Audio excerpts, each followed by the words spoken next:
What's good, Academy Nation? It is your boy Chaos here, coach of your Detroit Red Wingles, and also a caster for season 1 of the GPA, the Global Pokemon Alliance.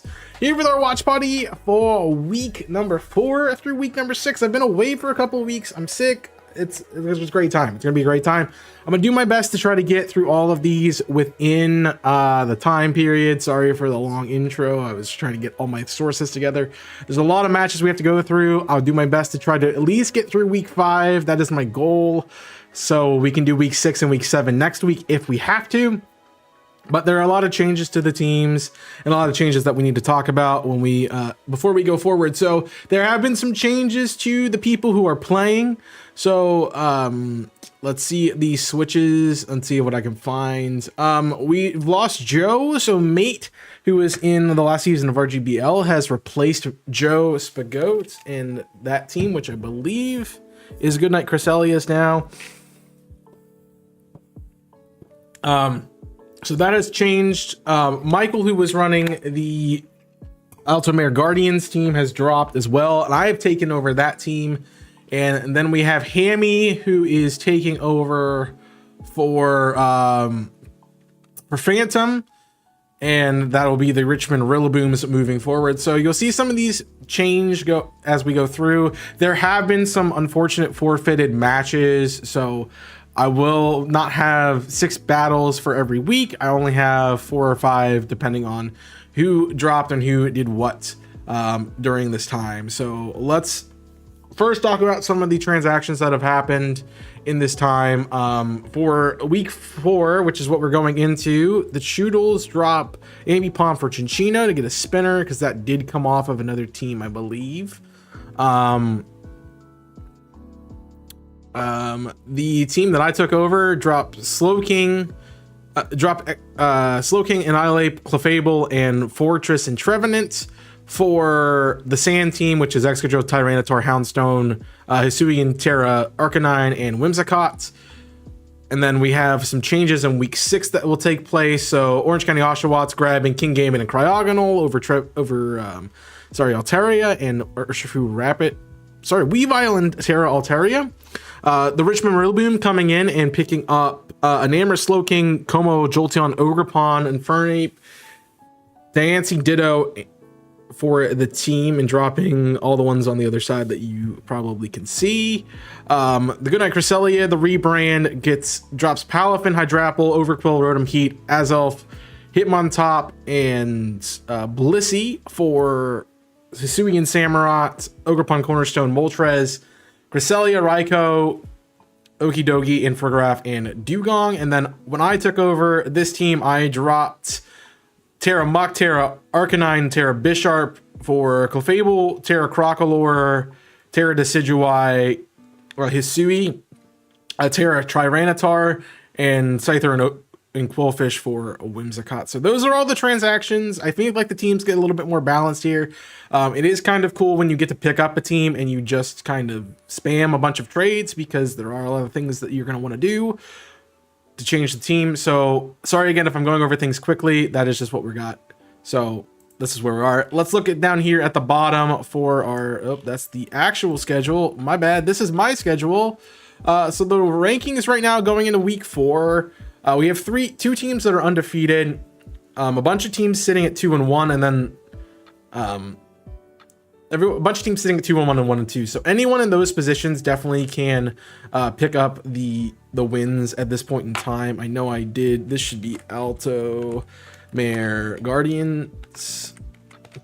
So some of these teams will have their updated names, some will not, but it's just really we're seeing who can pick off this 7 and 8 bubble. So it comes down to the winners of like these 1 and 2, these 4 1 and 2 teams, who can get the 2 and 2, who can stay above half or get above half and try to eke out a spot there at the end. But we do have some good matchups this week. Important ones to note would be these 2-1 teams. So the Rillabooms, the Primarinas, Torrent, and the Altamare Guardians. So week 4, we are looking at Sunkerns versus Prestige Primarinas, the Oshawots versus the Celebes, Arcan versus Lugias, Torrent versus the Glaceons, the Choodle versus Goodnight Cresselia, and then the Guardians versus the Beware.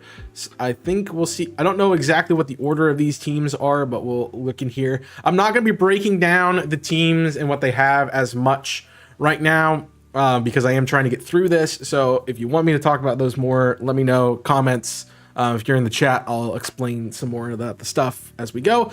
But this was Michael and the Ultimate Guardians versus Big Time Beans, who is actually, I believe, a Wastecar and the coach of the Cleveland Bewares. So this is Cleveland, the bottom battle for the week. Interesting leads here. Obviously, sand, when you make the switches to get sand, I think you have to use sand. And I like the team that is brought here. I do not like Terra. The Terras on Michael's team, and that's why I swapped them when I got the team. Sorry if you like them, but I didn't like any of the Terras, and obviously Michael took a conversation. The Bisharp that wasn't being used well and not bring it this week. But I don't think sand is bad. It's not great considering that two of the Mons on the other team, two of the big hitters on Beans' team, aren't going to really care about sand, and it'll just buff them a little bit more than help your team. So, I mean, I guess they don't get buffed. They're not rock types, so rock types would get the special defense boost in the sand. But the sand team is a little tough to bring around Meowscarada and specifically D-Dance for Alligator. I don't have the teams, but I can only assume that is the case. I would expect probably maybe like a lead explosion hazard setting Necrozma. Obviously it's there, I think, to deal with the Muck, which is Terra Fairy in this fight. Lucario is Terra Normal, also to note on Beans' side.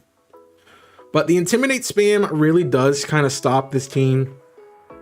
As you see, every single one of Michael's Pokemon are physical attackers, and the only real special attacker is Whimsicott, which is probably going to play more of a defensive, not a defensive, more of a,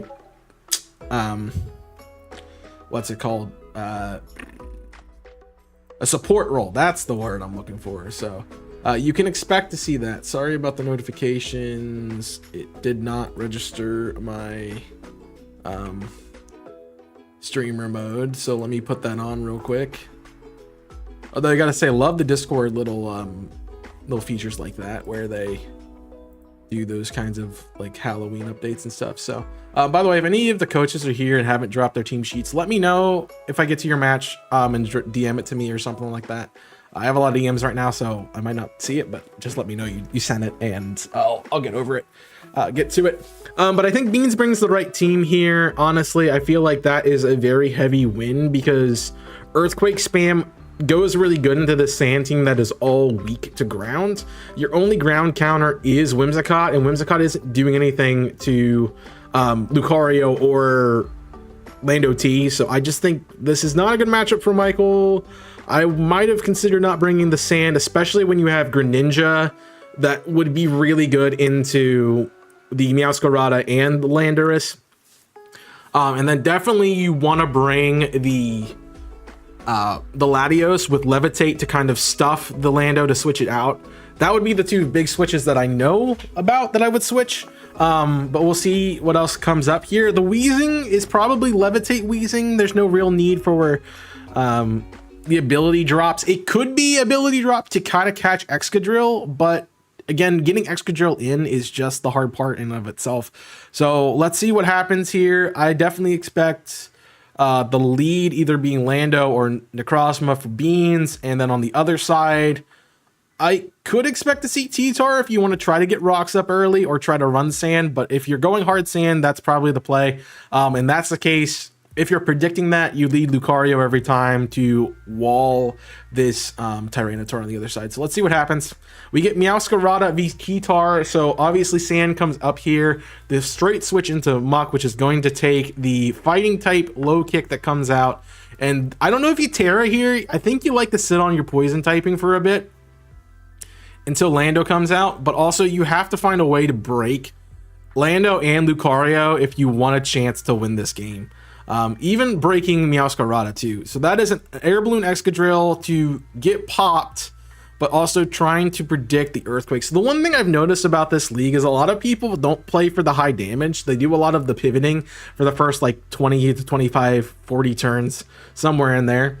And then they'll start getting into some of these other moves and stuff like that. So just know that. Also, for anyone who's like, Chaos, where are your videos on this league? I'm not making any videos since I joined with the last 2 matches of the season, really, for the team. So I didn't find it worthwhile for me to spend time being like, this is what my team does, this is what they do. I've been talking about it on this video. So if you want to watch my batch, come watch these, and I'll talk about it, what happens, what I did, what I chose. And I have my whole breakdown here for my list of what I've done. So there's no need to really worry about any of the nuances there. But back to the battle at hand. We're seeing Beans play some really good switch. This is leftovers, Black Sludge, Levitate, Wheezing, and obviously the pivot here is to deal with this Tyranitar. That is a very specially defensive Tyranitar because it doesn't take anything. It is running the Ice Beam to deal with Lando, and that's why it stays in here. But you see Brick Break on everything. You see fighting coverage on every Pokemon. That is great. Ground coverage also. But this Whimsicott is really the answer to the team that needs to stay alive, and it is getting bodied here in not a good way. So T-Tar is going to come back.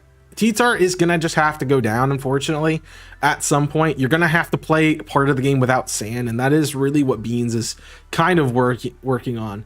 The Houndstone does do well to deal with fighting, the answer to fighting, but as you see right there, we lose the Choice Band, which loses the ability for like Last Respects, Sand Rush, Houndstone to win at the end. Whimsicott is going down here. There's not a lot of time left.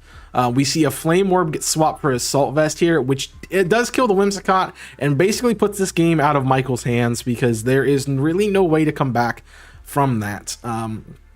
Last Respects is a good choice, but it is not going to be enough to even begin to deal with Lando. You read that play 100% of the time. Earthquake actually is just the best move there, regardless of what you had. You would have been knockoff, but you already got rid of the items, so Earthquake is just the best spam. And now this is where Lando just sweeps the team because the only real counter is Houndstone, and you can easily pivot around that to sack something like this Necrozma. I might have gone into the Feraligatr if it was defensive, or the Meowscarada at that point to take the hit, which it probably could have with only 3 down, and then gone for something like Flower Trick to deal with this, or knockoff, or some kind of dark move to get rid of the Houndstone, get it off the field, or at least stall out the Sandstorm turns, because once the Sandstorm goes away, the only real problem is E-Speed or E-Speed, Arcanine, or Shadow Sneak on Muck.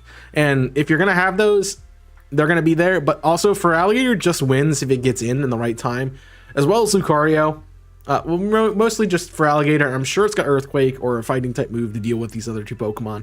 But I think Beans is trying to play the most it can around this preserving differential here, which is really important in this league. A lot of teams are really low in the differential meter. We talked about that last week, but you see a lot of these -2s.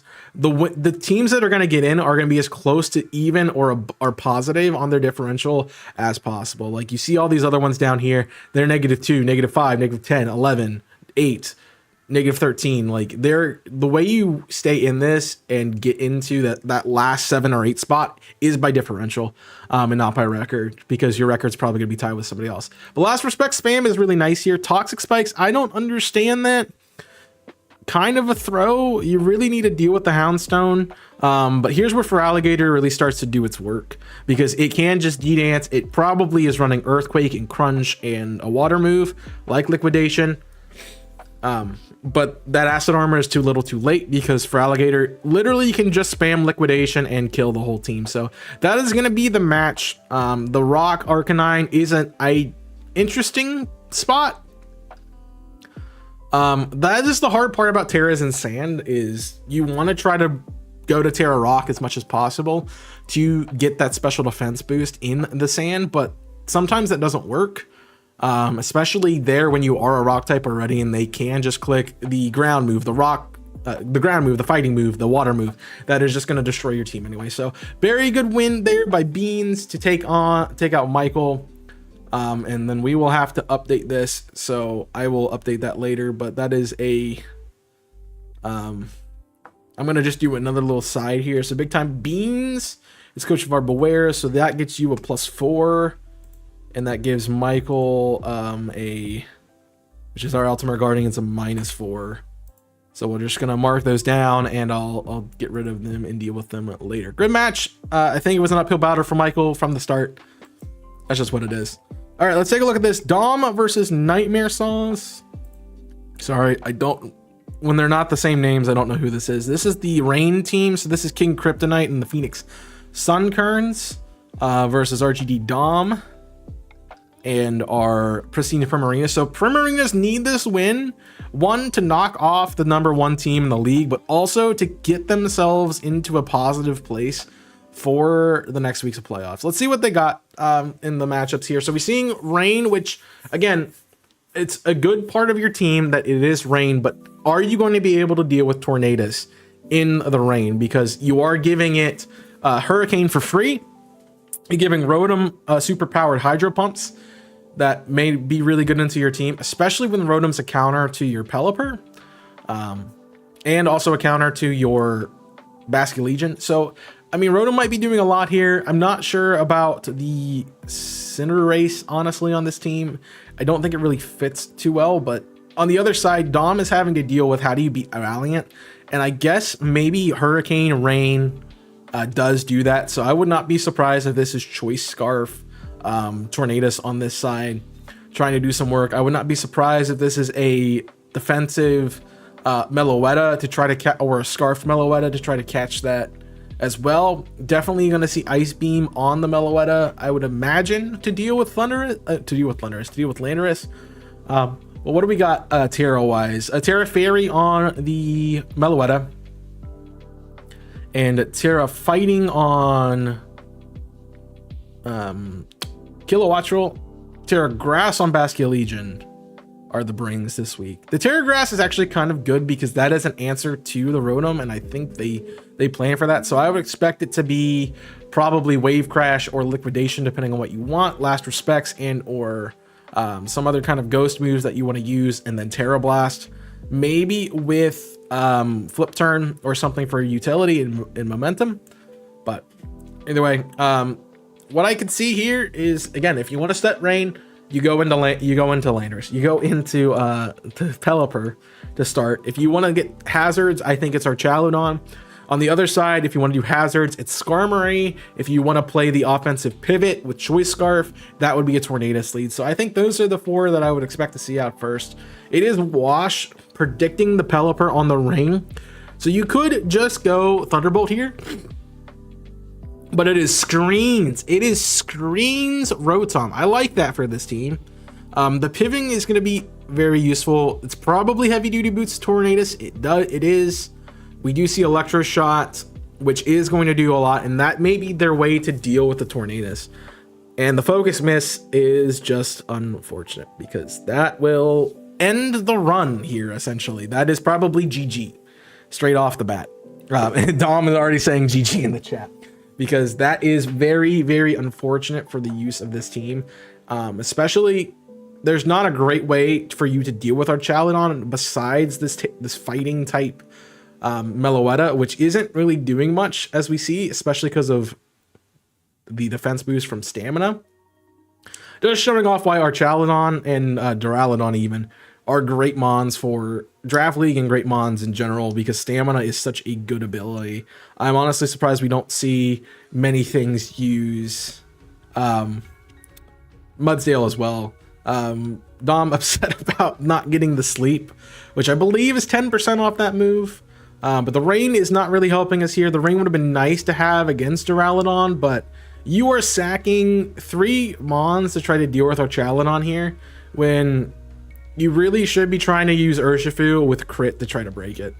And the Wicked Blow here, there is no counter to Valiant right now, so we are just kind of watching the Valiant get 4 kills, I think. That is a special Life Orb Valiant, which is just broken. Valiant is a really good Pokemon, just in general. So we see the Zen Headbutt tech for Valiant, it's a little bit too late. I might have had court change here to try to minimize the pivoting, especially with Kilo and Pelipper coming in. One of the best ways to deal with rain, especially set by Pelipper, is to do the hazards, because then you force it into heavy duty boots and not into running Damp Rock like it wants to. Unfortunately, 2 misses on Dom's side and just an overpowered Archaludon that got, what, 4 or 5 of the kills? I actually think Archaludon got every kill, but maybe, yeah, every kill but the Skarmory. And the Speed Boost Trailblaze is a great play, but it's too little too late. It was prepped for, very nicely done by our reigning King Kryptonite at the top of the league with 6-0 win over Dom, with just some unfortunate circumstances there. So that is going to really buff this differential and really hurt Dom in the playoff experience. So great job there, and I feel like well built on that side. I'm not sure the Focus Blast mattered too much. I mean, it definitely would have killed the Duraludon, but at that point, let's just go back and look. Let's just go back and look. I'm not sure it would have mattered too much. At that point, you are I guess you are regen. So that focus miss was massive. That was the game. Because I'm pretty sure they have calced it to be able to one-shot Duraludon, sorry, Archaludon, and then that wins the game there. So that focus miss is huge.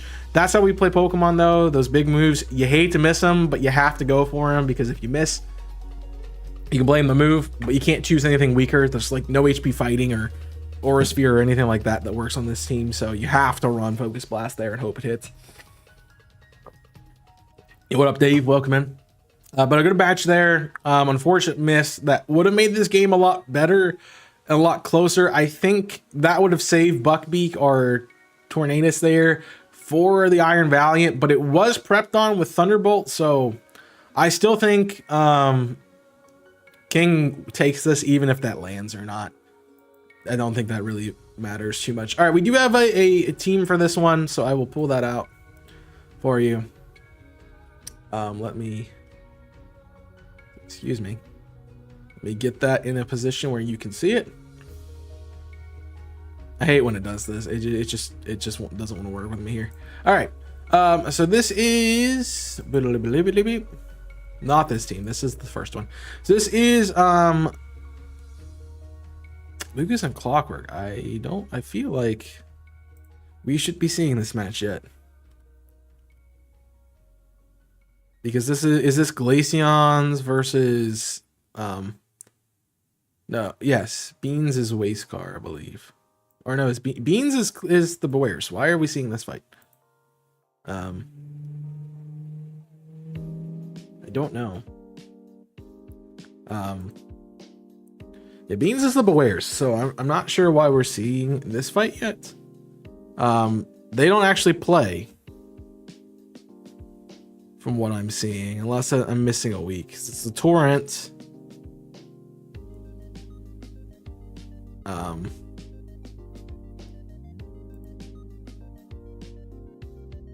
Yeah, I don't. Unless I'm crazy. No, Big Time Beans has its own name. So Soapy.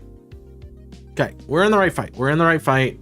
We're good. This is the Torrent versus the Glaceons. Again, really don't like that people don't use their actual names on Showdown, because it just makes my life 5,000 times easier. 4 o'clock, we are seeing a Choice Scarf Slitherwing, which is first impression, Earthquake, Dual Wing Beat, and U-Turn. Surprise Snow Fighting Stab. I know it's probably not the best thing. Like looking at Clock's team, it's probably not the best thing, but there is a Darkrai there. I guess you have Bug Stab, so okay, maybe you can get away with it. I'm a little perturbed on it a little bit, just because I like stab moves when you can. I definitely think they're better than something like these other things, but I know Dual Wing Beat's probably like a Catch a Rabombi, something like that. We'll see. Power Herb, Chlorophyll, Leafeon, that is working outside of the sun to hit the Solar Blade, which will be a lot of damage. We get Terra Fire in case you want a fire move or to utilize that sun a little bit better and not be weak to it. Grass and a fire and a grass is one of the best Terra swaps one of the most universal Terra swaps between those typings. They work so well against each other. A Cosmic Power, Weakness Apology, sorry. That was terrible. Cosmic Power, Weakness Policy, Jirachi. Run defensively, but with Weakness Policy and Cosmic Power, you are able to boost up, which will make that stored power even better. And then you have the physical coverage, which normally, especially with the team that you're seeing here, you would expect more of a physical team, and maybe you're looking at more of like a special Jirachi. How do you deal with that? Not a problem when it's a physical one, and also it's a defensive one. So this is meant to be to catch a move, to catch a super effective move, probably to catch like a fire punch or flamethrower, something along those lines. Take the weakness policy and then reverse sweep in the back at that point. Heavy duty boots Qian Pao, that allows for switch, otherwise it's standard. Heavy duty boots Colossal with flame body, it is Terra Grass. It said fire to grass, grass to fire. One of the best Terra swaps you can make with those types. Another super defensive Mon, that was probably going to be your lead just with Stealth Rock. Again, another thing, oh, it has flame body, so that's meant to disrupt your physical attackers on the opponent's side. You can see that. And then we have Light Clay Rotom, again, another Screens Rotom this week. That's meant to be straight utility with Volt Switch to be able to switch in and out of the battle. But that is all we got on the opponent's side. I don't think that Rotom is that helpful this week, especially being a more defensive set. I mean, yes, it's a good utility Mon. It's just not faster than Chandelure, or not faster than Rabombi, or not faster than not faster than literally his entire team. Like a Trick Room mode would have been really cool against Clock this week, just with the speed that he has on this team. Darkrai is always a good bring. I'm a little scared about Darkrai into Sun, but also I think they both expected the Sun to come here off this team, and we don't see that. The Ninetales doesn't show up, and who are they playing again? This is Clock. So the Ninetales doesn't show up, and there is no Sun's setter on the other side. And we did not see anything set Sun. So I guess the realization there from our coach from Wastecar was, I can facade the Sun, I'm not going to bring it. I don't think we saw manual Sun anywhere. And potentially that's what Clock is working on. But that Ogerpon in the back is a really great answer for the anti-Sun, especially if you get a chance to one-shot the Colossal. Really, that's all it's going to be wanting to do here. Its typing is unfortunately kind of bad for this fight, but it is what it is. No Terras from Clock this time around, as far as I can tell. Unless he has Terra. He might have Terra Ogerpon. I think that's banned, though. He does not. He does not. But he did bring Chandelure. Chandelure does have Terra, even though it is Terra Fire. So maybe just some more damage in the Sun. That would be a really big menace to the team. But yeah. Two teams that definitely wanted to play in Sun this week that didn't get the Sun. So we'll see what happens with it. As for leads, I could see Sandy Shocks trying to do something early. It honestly is a great matchup, barring you don't lead Qian Pao, because it should technically beat everything else. Maybe not good against the Leafeon either. You might be running Choice Scarf. I might run Choice Scarf Chandelure this week, and that would be really great into this whole team. This would be like where Terra Water would be really good into Colossal, or something. Terra Grounds into Jirachi and Colossal. That's not there, but Choice Scarf would be really cool this week. If you want to run Sticky Webs, although I don't think it's that necessary, I don't expect that to come from Rabombi. And Ogerpon's a good lead too if you want to switch, but you are obviously forced to hold the mask, so you cannot be Choice Scarf. I would expect to see Rabombi with a U-turn, or Sandy Shocks with hazards and stuff up front. On the other side, probably, well, the Jirachi we know doesn't have it. It's probably Colossal and or I believe there was U-turn on Slitherwing, so that's probably what I would assume is going to show up here. It is the Rabombi, it is the Slitherwing, so We did get it well. There is the Choice Scarf Dual Wing Beat paying off. Really good prep. As much as he said they both hated the prep, that was a great way to start. And Wellspring just comes in for free here. We're seeing a lot of pivoting early. The sub is massive because that's going to block every sort of opposing pressure. And it's defensive enough to take the knockoffs from Leafeon. So that is really good for this team. You're forcing Leafeon to set up. You were setting up though, and that might just be Ogerpon's sweep here because Hornleech isn't going to KO. But we could see a force switch. There is the Power Herb Solar Blade coming into effect. These teams are really well matched, all things considered. The No Sun has put quite a thing on. He hits the 60% Hypnosis Darkrai that I never had the balls to bring. What a shot. I am proud of Clock. And that is Hypnosis into Nasty Plot, which probably means it is Dark Pulse. It is probably Dark Pulse and Ice Beam, I would imagine, would be the set. And it is, did we see it attack? We did not see it attack, so it's probably more of like a focus sash kind of thing. But we're basically just trading around swaps here. There's not a lot going on, and there's the hazards that I would have expected you to start with, expecting that the switches are going to be crazy. Double screens is crazy. There is no Brick Break on this Slitherwing. And that Earthquake is actually not KOing, even without Reflect. That's kind of crazy. Earthquake will pick up the KO on Chandelure, which you are just feeding at this point. Maybe we're trying to stall. I think we're just trying to stall screens and stuff. There is the Light Clay coming off. Earthquake would have been a phenomenal pick there, but again, you are trying to play your opponent here and trying to make these reads, especially when Sandy Shock's going to have Earth Power. You can make that free switch out and go from there, as well as keep setting up your screens when you know Rotom isn't going to have as much ability to do that. But this switch to Colossal was actually a really good turn to get the Terra off here. Reduce the Terra Grass. It's a free pivot into probably Darkrai, which is going to show that it is Ice Beam. There's the Stealth Rock's too little too late. It is Sludge Bomb, not Ice Beam, which is interesting to me. And unfortunately, that's BM right there. You just click Sludge Bomb. Like, there's no reason. I mean, I guess you catch something on the switch, but there's no reason to switch Colossal out there. So that works for you. And then we are sitting here watching, how do you beat a Rotom?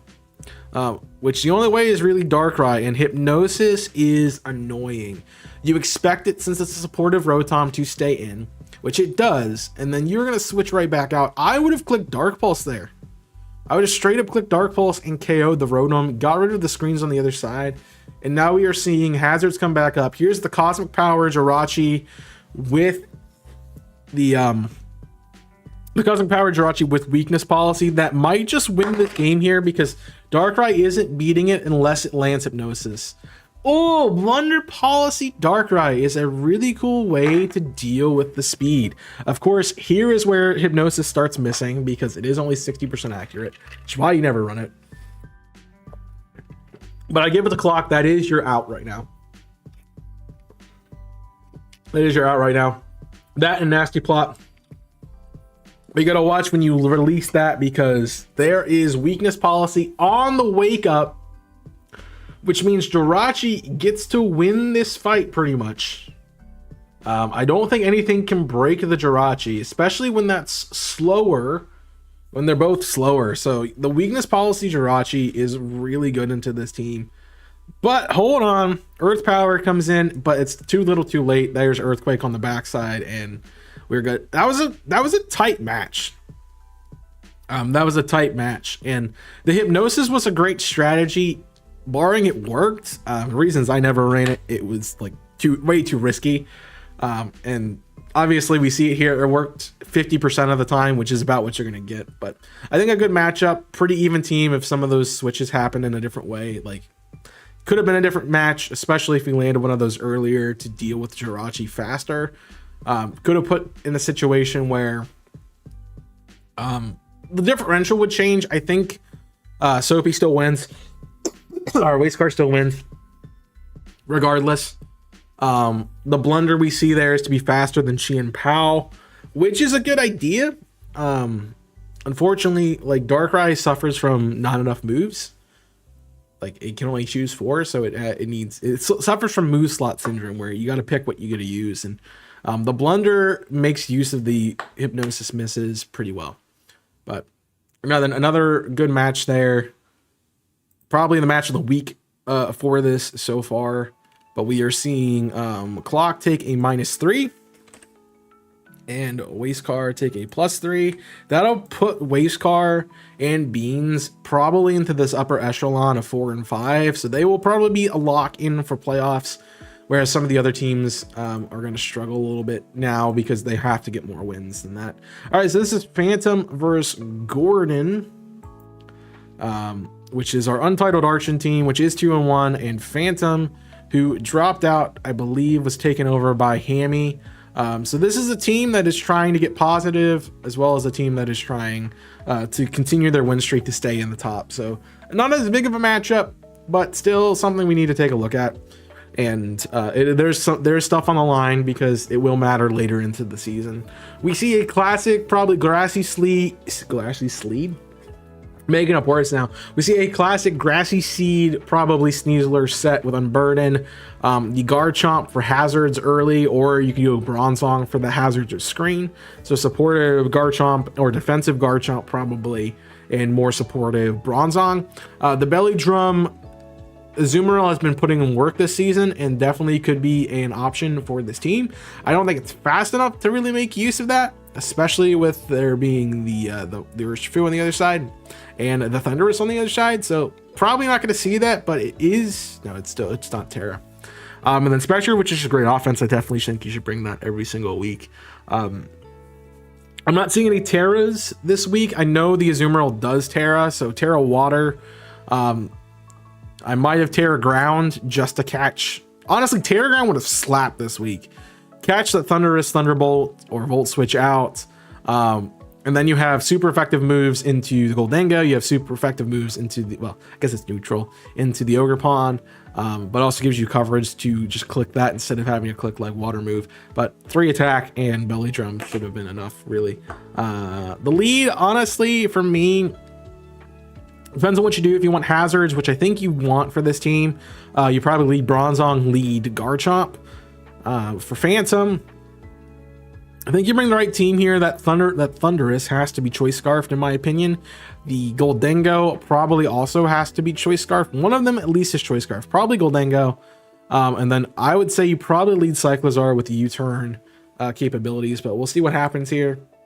There's a Cyclizar with U-turn capabilities in the Garchomp. Man, I'm getting these leads correct. We see that Terra goes straight away with Draco, trying to deal with the Garchomp, and we see Scale Shot to avoid Stab being one-shot here by Cyclizar. I'm pretty sure this is showing Scarf. No, it is not. Okay.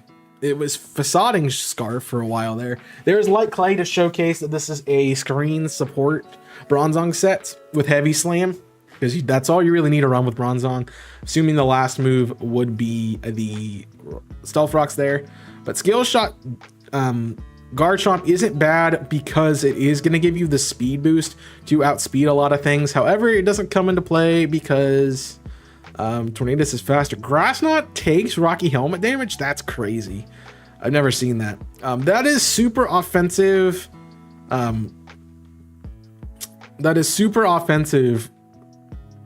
Spectrier.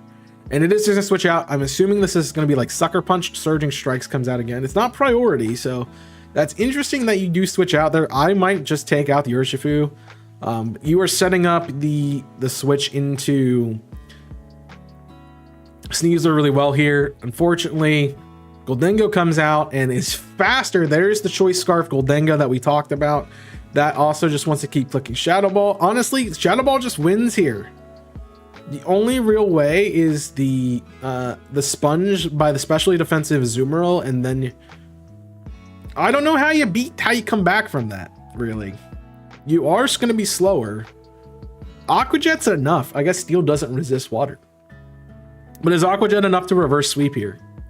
This Azumarill has been putting in problems for this whole league.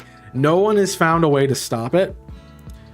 Fortunately, I would love to play this team because I did draft Crocalor. with Unaware, and people just ignore how good Unaware is because that just stops things like this from setting up. So didn't think Azumarill had that. You haven't been watching the matches, Gordon, because Azumarill's been belly drumming, aqua jetting everything with huge power since the first, like, it hasn't clicked another move. I think like maybe Terra Blast Electric one time. I honestly think that's just bad prep on Gordon's part.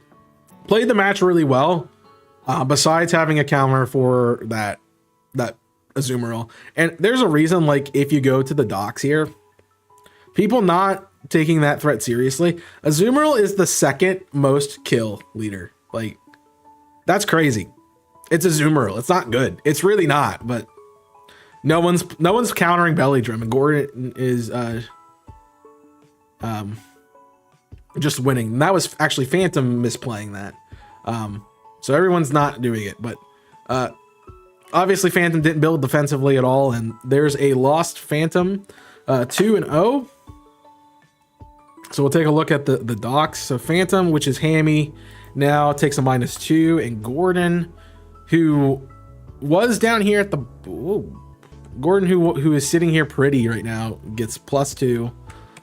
Moving forward, as we're seeing a trend here that the top teams are beating the bottom teams this week, and that's not good for anyone's playoff chances. But if these teams both lose here at the bottom, and these teams both win at the top, which I don't know if that's the way it's shaking out. Totally the way it's shaking out, isn't it? Yeah, totally the way it shook out. We just need to find Scal and Torrent.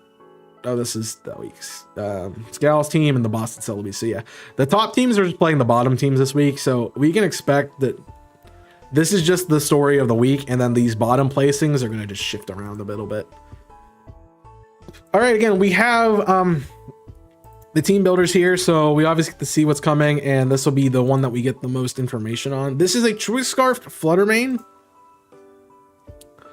for Moon, for probably Moon, and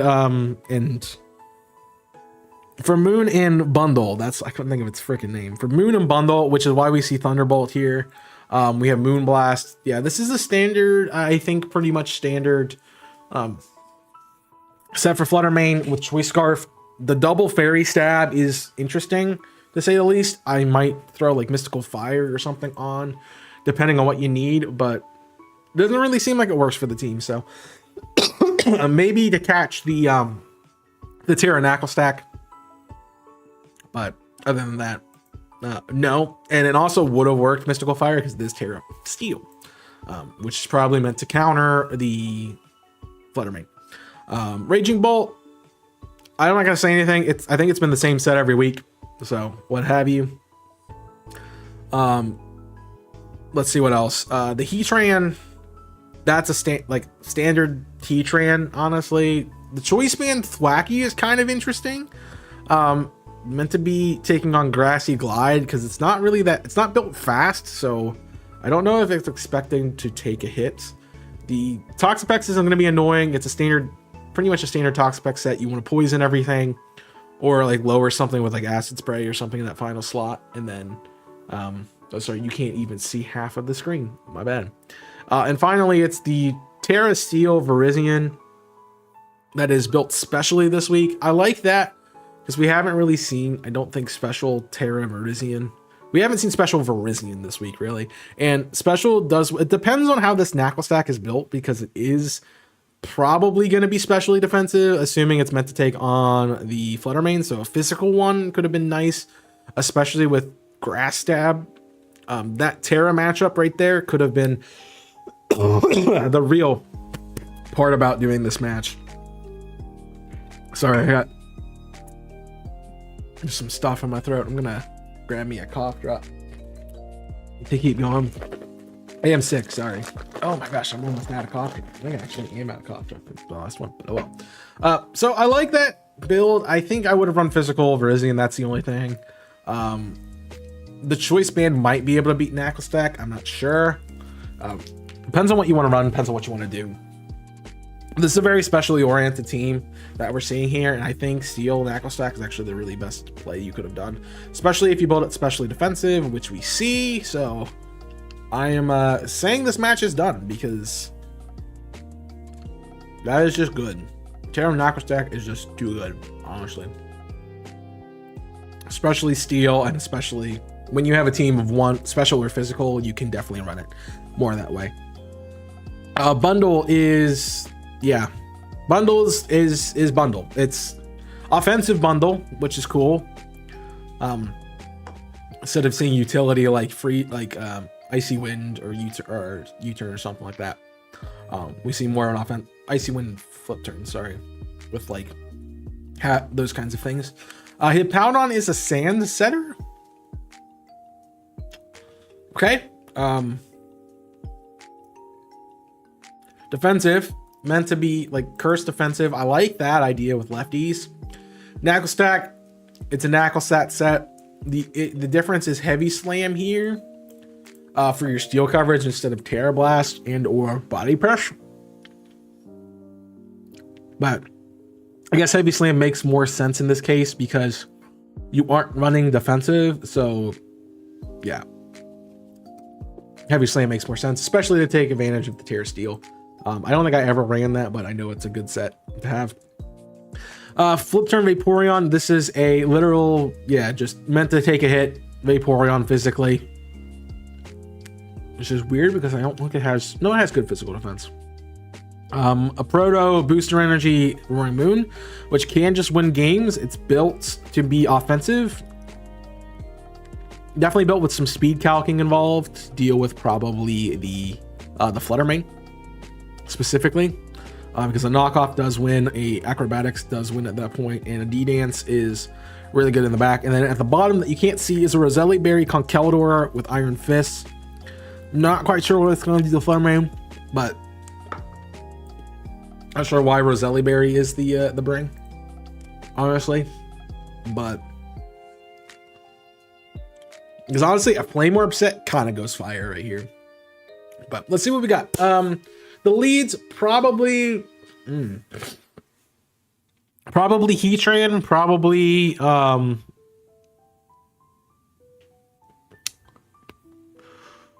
Heatran, probably Bundle or Hippowdon, I would say, depending on what you want to start with. There's Conkeldurr. I don't know what, trying to chump check the Flutter Mane on the start, but a good switch. This thing should take it pretty well. It's not built defensively enough, and unfortunately, I don't know if we saw Guts, but seeing the poison there is really good. And now you're bringing in Flutter Mane this early. You're baiting hit things here. I would have Dragon Danced in front of that.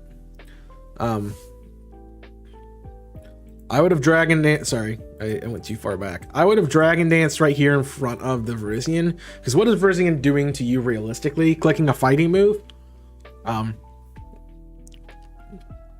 you Dragon Dance in front of it for free, take the hit, and then you're faster than everything, and you one-shot everything. So, but you are going to trade the Toxapex for some poison. That's not terrible.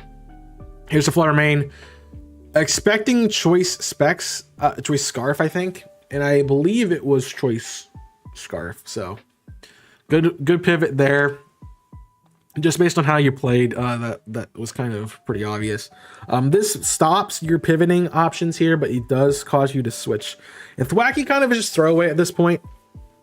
It's not really doing anything. I mean, it has a good matchup into most of the team, but you're really asking it to do a lot of work here. And the Wood Hammer actually putting in the work. Making this Hippowdon regret staying in. But the switch comes around, the double switch doesn't change anything. This is meant to sit here, and there's Stealth Rocks to catch. I believe that will catch Hippowdon. No, it will not. It will not catch Hippowdon. So we see the utility. We see the flip turn because there's nothing else you can do here. And then this is Hippowdon trying to get a kill, maybe. The Wish comes back in to save it. And this is still two pretty set up teams, but you go for the Ice Fang, predicting the switch into Virizion. And then you're predicting burn. So we're playing a switching game until someone breaks. And that's just how it works. Oh, Stone Miss misses. We have had Stone Miss and Focus Miss this week. And not like Stone Miss matters too much. Unfortunately, the Roaring Moon's kind of cooked. But the shot is potentially... Okay, it's just Earthquake to take out. At this point, yeah, Roaring Moon switches from being the sweeper to being a wall breaker. And at that point, I think you might just let it go down here because you don't really want to take the Moon Blast because you're sacking something. You might as well get into free here. Although you probably could have just gone straight to Knuckle Stack there anyway and taken it, but unfortunately, I'm not seeing the answer to beat Knuckle Stack right now. This is probably it. It is probably the thwacking. Getting rid of its item there would have been massive. But again, we see the switch to Roselli Berry. At this point, you hit Ice Punch. You gotta know he has it. That was a sack for Rizian for no reason. Yeah, you definitely switch to Flutter Mane there and just Moon Blast. That Rizian still has power if it can Terra. So, especially here, Flutter Mane is kind of useless besides dealing with Roaring Moon. And Roaring Moon is, I guess Roaring Moon's still up there. So, unfortunately, that was your last counter in a Knuckle Stack. So you just switch out here. You should straight up just switch out here.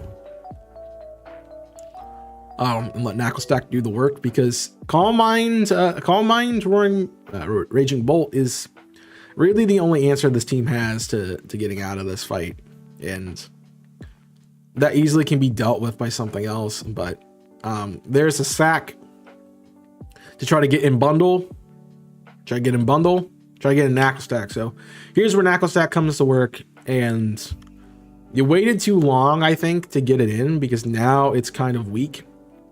There's also not recover on this set, so you really kind of now let this Raging Bolt take the field, and the only way you really come out of it is if you KO with Bundle. And Bundle honestly could clean that. Flutter Mane isn't that strong right now. Thunderclap fails because we go for a sub. What a play. Good read. That is probably the strategy on that as well to deal with it. And we're just gonna let Sand chip down to take out. Well done. Sand plus Salt Cure. And then Thunderbolt behind Freeze Dry is not enough, but with the Sand gone, oh boy. You're slower. But it is, we did see it was scarfed Flutter Mane. So unfortunately that sold for Scal. That was a pretty good match considering all things. Like Scal did put up quite a fight there. That was versus Thread, yeah. No, it's versus Banzai. So Banzai goes up +2, and then Scal goes down -2. Scal not getting a win this whole season. Crazy right now. All right, then our last battle here. This is Thread, and so this is week 5, I believe. Let me just see if neither of them have. But this is Thread's team. So Thread hasn't battled. This is the right one. It's Thread v Wastecar though, which I believe is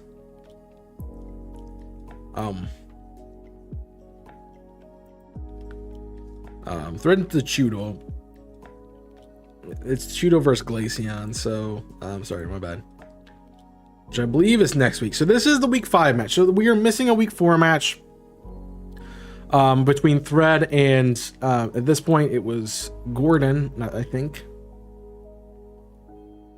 I think. No, it's Thread and this is Joe. So Joe, this is where Joe skipped out for the week. So I believe the match between Joe and King Kryptonite, which is not this fight. Boom, boom, boom, boom, boom. I don't have a match here. I'm missing a match here. for sure. But I guess we can go to the other schedule and see what happened in week 4. Try not to be spoiled anywhere. See if I can find it. This is who am I looking for? I'm looking at the Goodnight Cresselia team. Did they battle week 4? They did, but there is no record of it. Right, so this is a 6-0. What happened here was there was not a record of this fight. Nobody saved the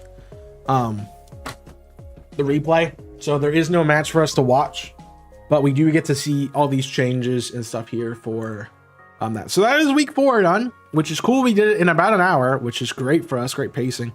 I already updated. Look at me go. Cool. I knew I would forget. So this is the standings going into week 5. Here we have 2 4-0 teams, 2 undefeated teams. I don't think they stay undefeated. I would find it crazy if they did. Really hard to do that in Draft League, especially with like fighting 8 different teams that could easily, get up against you. We have 2 teams that are 0-4 with some really bad differentials here. It's funny that the top 6 teams and the ones that are secured right now are all the ones that are positive and differential. As I said earlier, that's really going to come into play. So pretty much these 6 teams are in. Losing out would be the only way they lose. They don't make it in. So are they going to have that? Are they not going to have that? We'll see.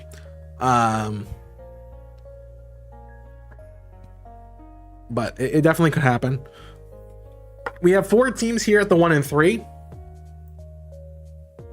So these 4 teams are all fighting for these last 2 spots.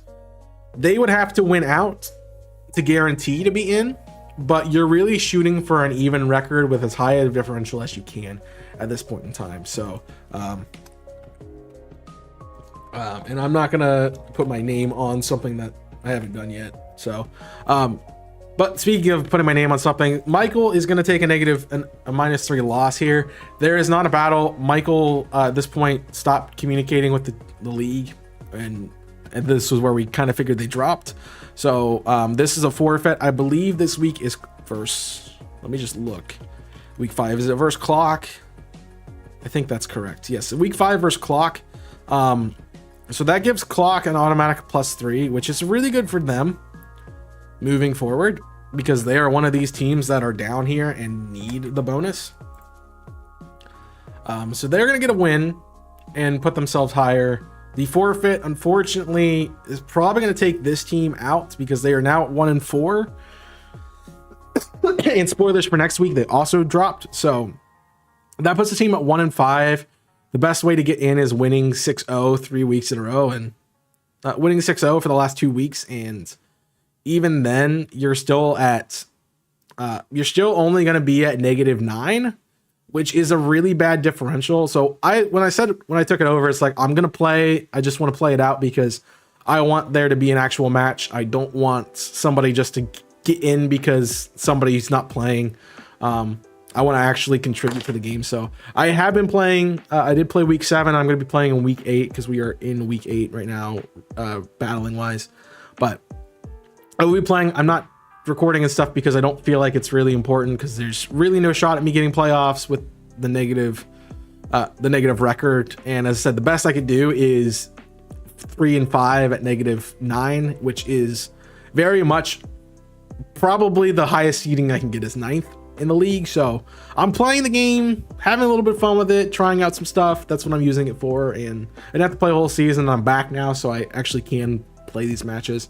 But I also didn't want again, I don't want somebody to win by forfeit. I don't like that. It's, as a competitor, it just makes me sad every time that I see somebody just forfeit. So I don't want that to be the case. And I picked up the team to help out the league for that reason and that reason only. So, and unfortunately, I do have some of these lower tier teams to face, so I might be pushing them out of playoffs, or I might be helping them get in. It just depends on how the matches go, and we'll see about those when they come up. But that's the one I wanted to talk about that did get skipped. I believe also, I'm going to take a look real quick. That is the wrong thing.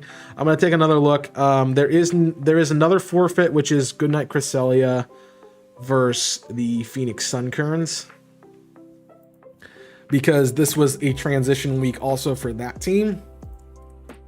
So they're going to take a 3-0 forfeit, and this is where Mate will pick over the team to play it out. So again, shout out to Mate for picking up the team and being willing to just play out some matches and have some fun with the league before things go bad. All right, enough of that. Let's get into the matches. We have Thread versus Wastecar, which is the Thread versus Wastecar in week 5, which is the I just saw the team name. Where did it go? Where did it go? The Golden Glaceons versus Chipotle Choodles, which is a big matchup for this week.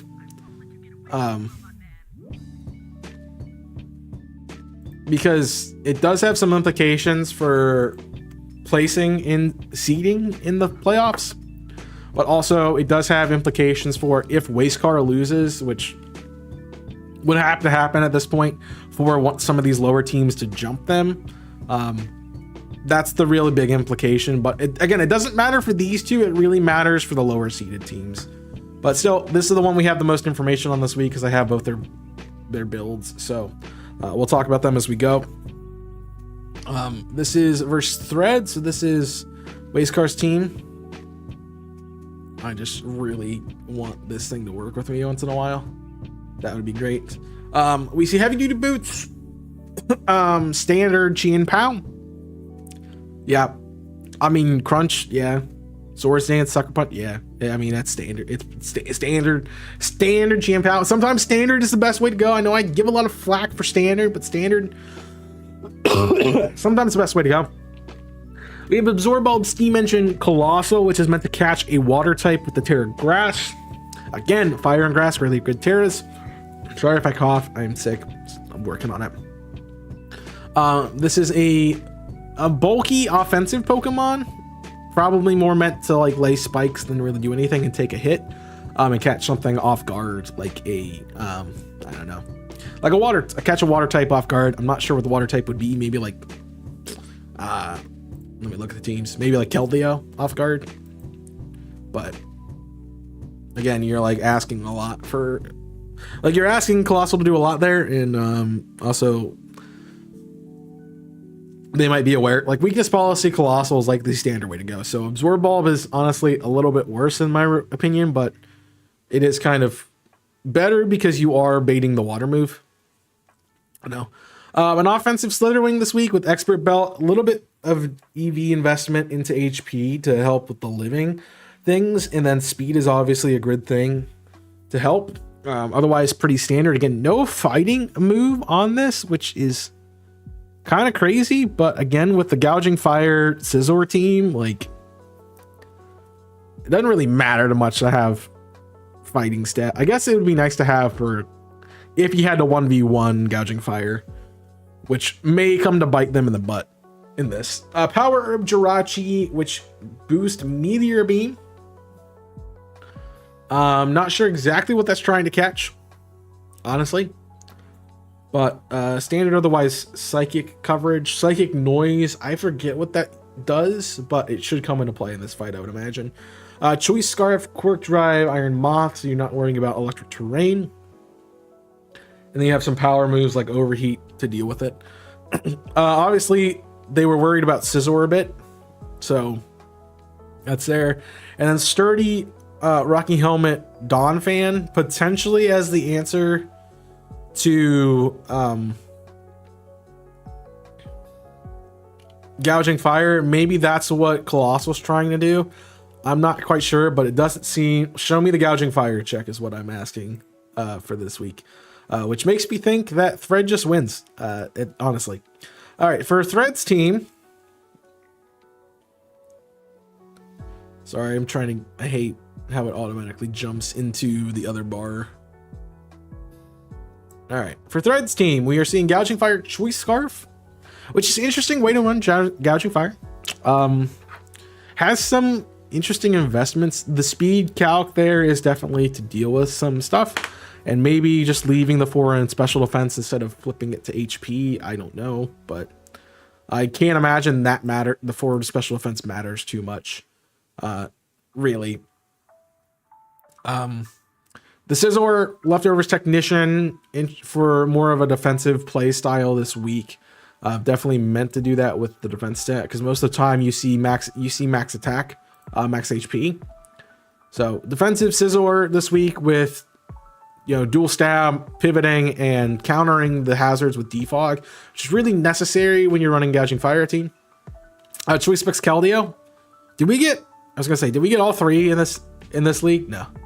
No, we don't have Choice Band. We need a Choice Bander. That would have been funny. Choice Scarf, Choice Band, Choice Specs. I have run that. It's very fun. It's very memeable, but it's fun. But Choice Scarf Keldeo, honestly, pretty standard. Your utility move and flip turn and vacuum wave to get the pivoting and the priority. Max special attack, HP investment is leftover change, and that is speed investment to speed creep something. Again, I'm not quite sure what that's speed creeping. Potentially Iron Moth, probably Iron Moth. That's gonna be my guess. Is this Iron Moth? I don't know. I don't have calcs in front of me. That's hard part. Petron Air Balloon Puppeteer to deal with ground type moves. That's standard. There's really nothing else to say there.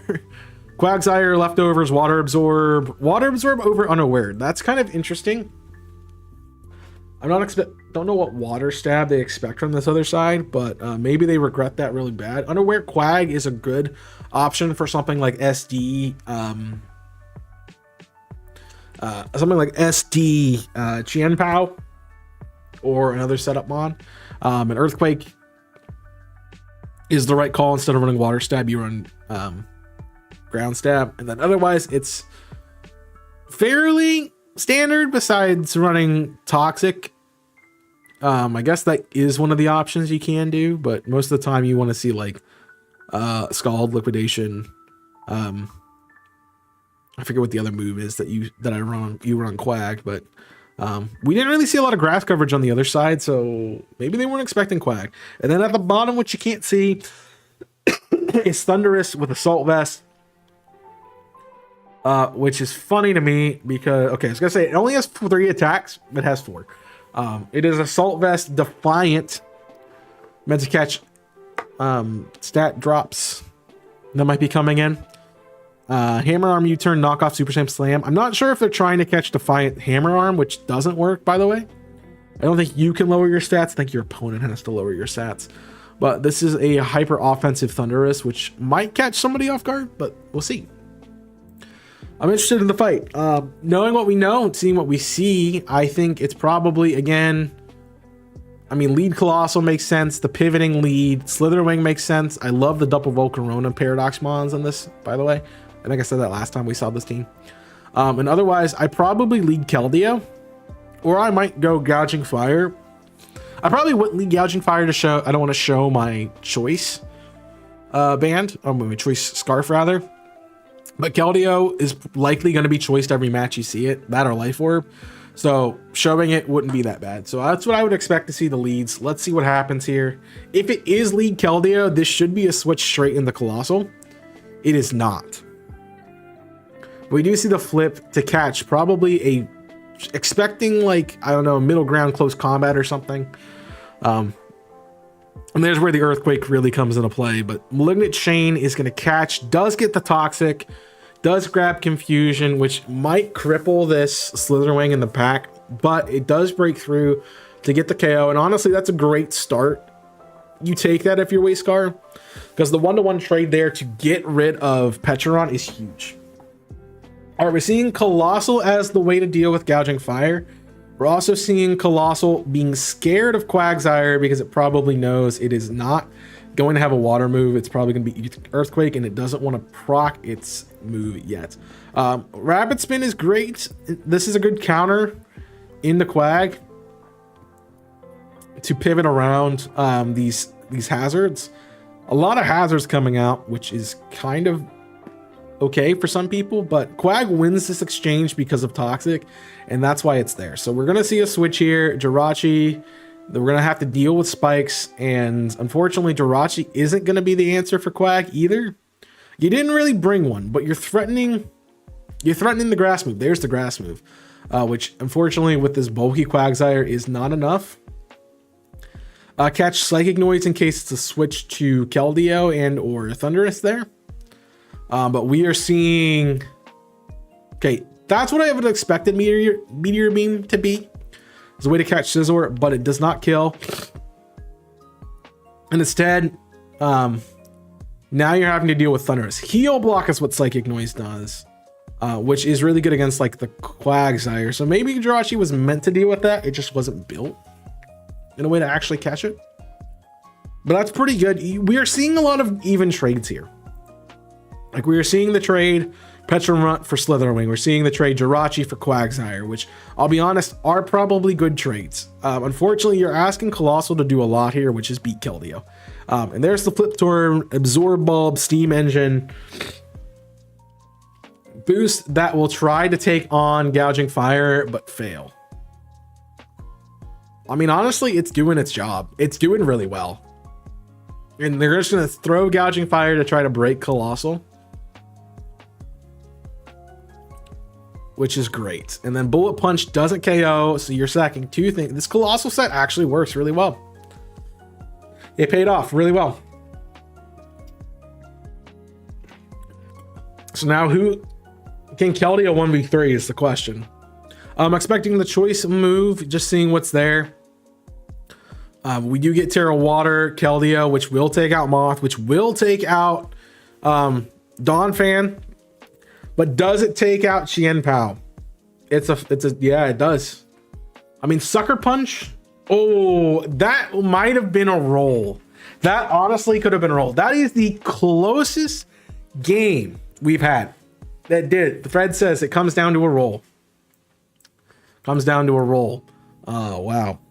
Yeah. Keldeo able to pick up the clean kill there. That is game of the week for week 5, sorry.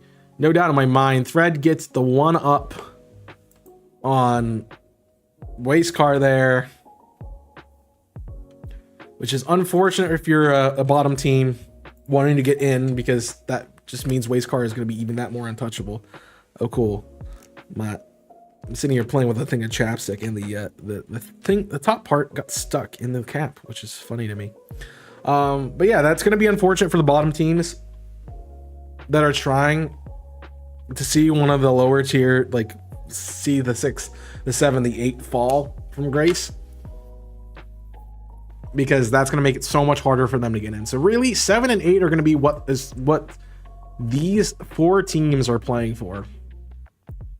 These 4 teams are playing for, and I'm sure that'll shape up after this week, especially with the 2 forfeits here. That kind of puts it in a 3-way race for 2 slots,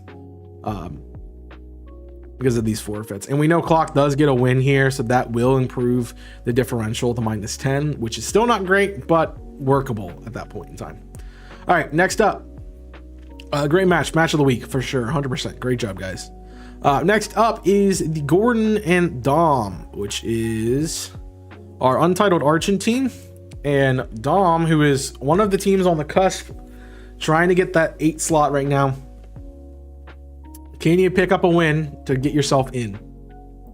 Didn't know that would rhyme that well, but there we go. I don't have any notes for these teams, so we're just gonna have a look at what's here.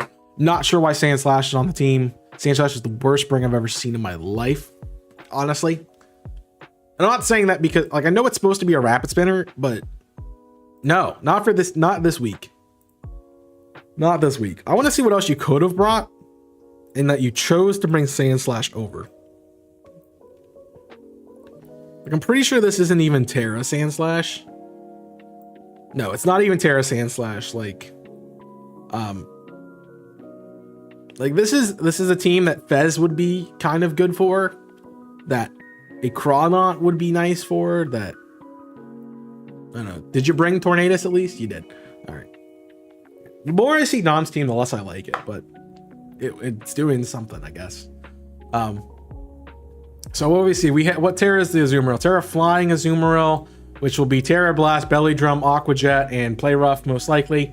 I feel like this is the same team, the same four at the front. We see Garchomp, we see Rillaboom, we see Sneasler, we see Azumarill every week from this team. So if you're building against Gordon, find a way to beat that core and you're good. And then take your pick on the other things.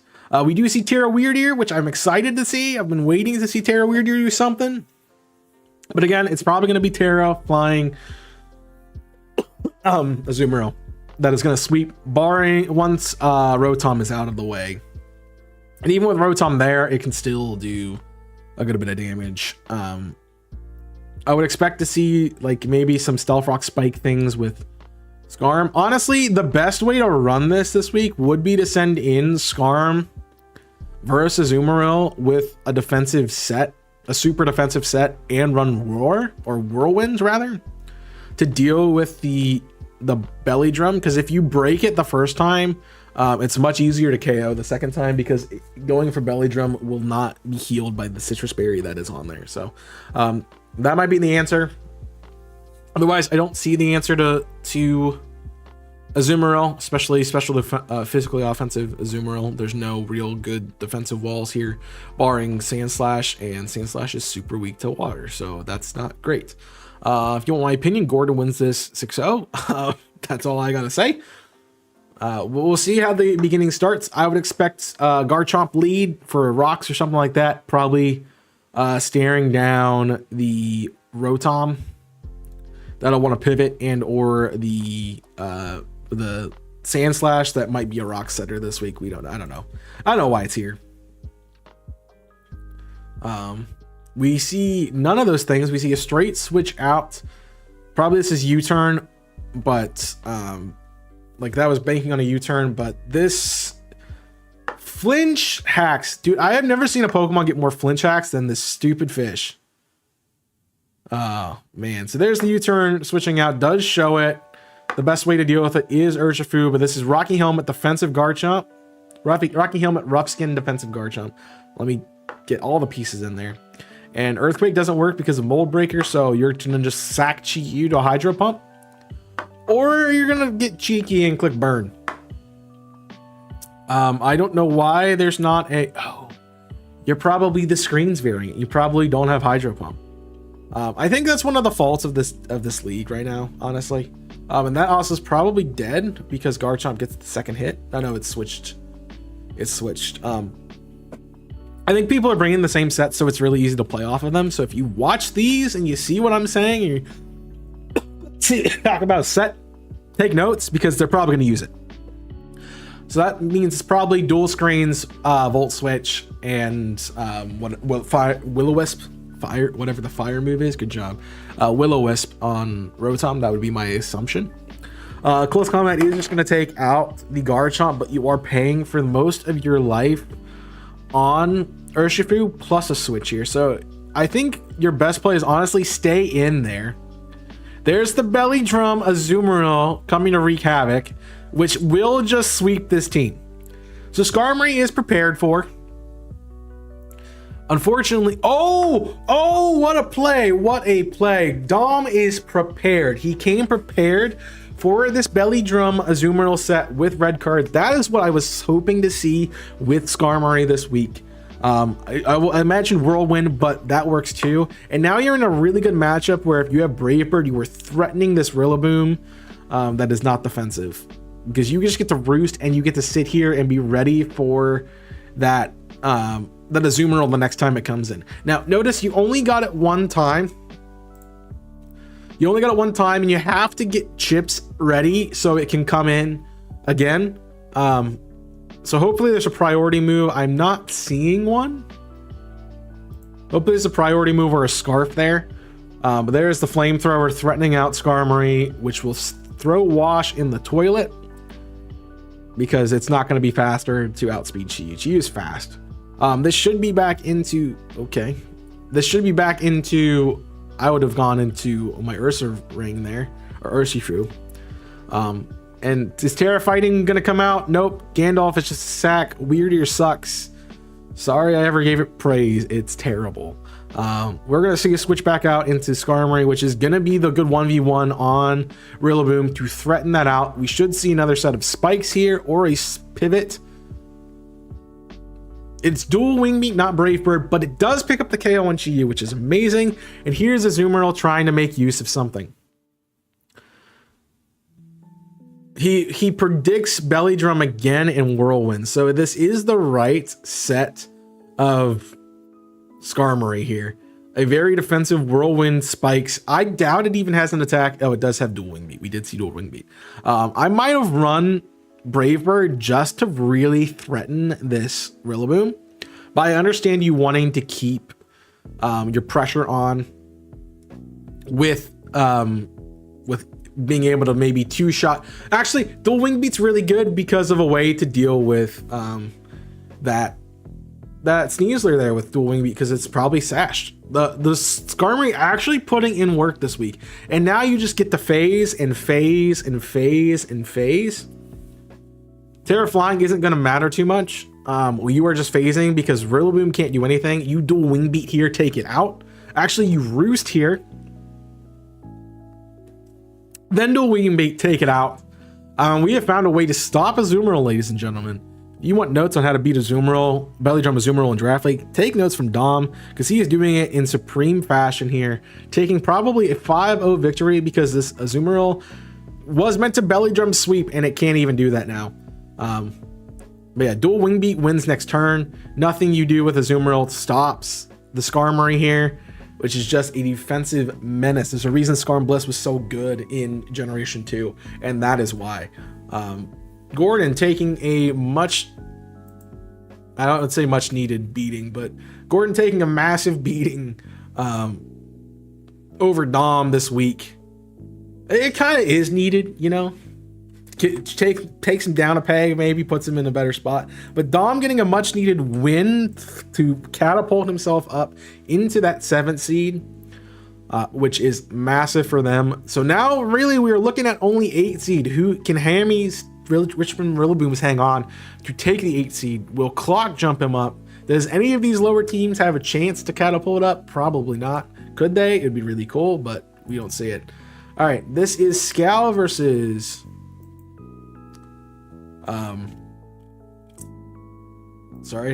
forgot the name. Scal versus Beans. Let's just make sure we're on the right thing. Scal is our Kenny Oshawott versus the Cleveland Bears. I think this is my last week 6 battle, and I do have the polls here. The polls. I do have their team builders here that we can look over. So this is Scal's. Is this Scal's team? I'm trying to remember who has what. When they haven't done it for a couple weeks, you kind of forget. No, this is Scal does have the Flare-Mane. Okay, that's what I was thinking. So this is Scal's team. Choice Scarf Fluttermane. We saw something like that last week, although the switch is for different coverage moves and status move and Thunder Wave. Obviously, you don't need to invest in speed if you're investing in the Choice Scarf. So, and then perhaps one of the better ways Scal can run this Fluttermane is by running Booster Energy Speed to help him out, because the Choice Scarf did lose him the match last week. We'll see if that comes into effect this week. We have Assault Vest Quackleval,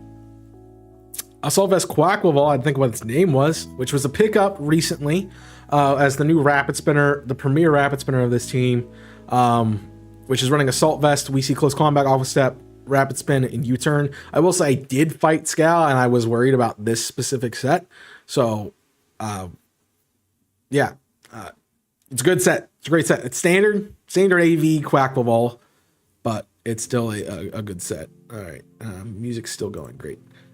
It just stopped for a second. I got a little discouraged. I dropped the battery. No.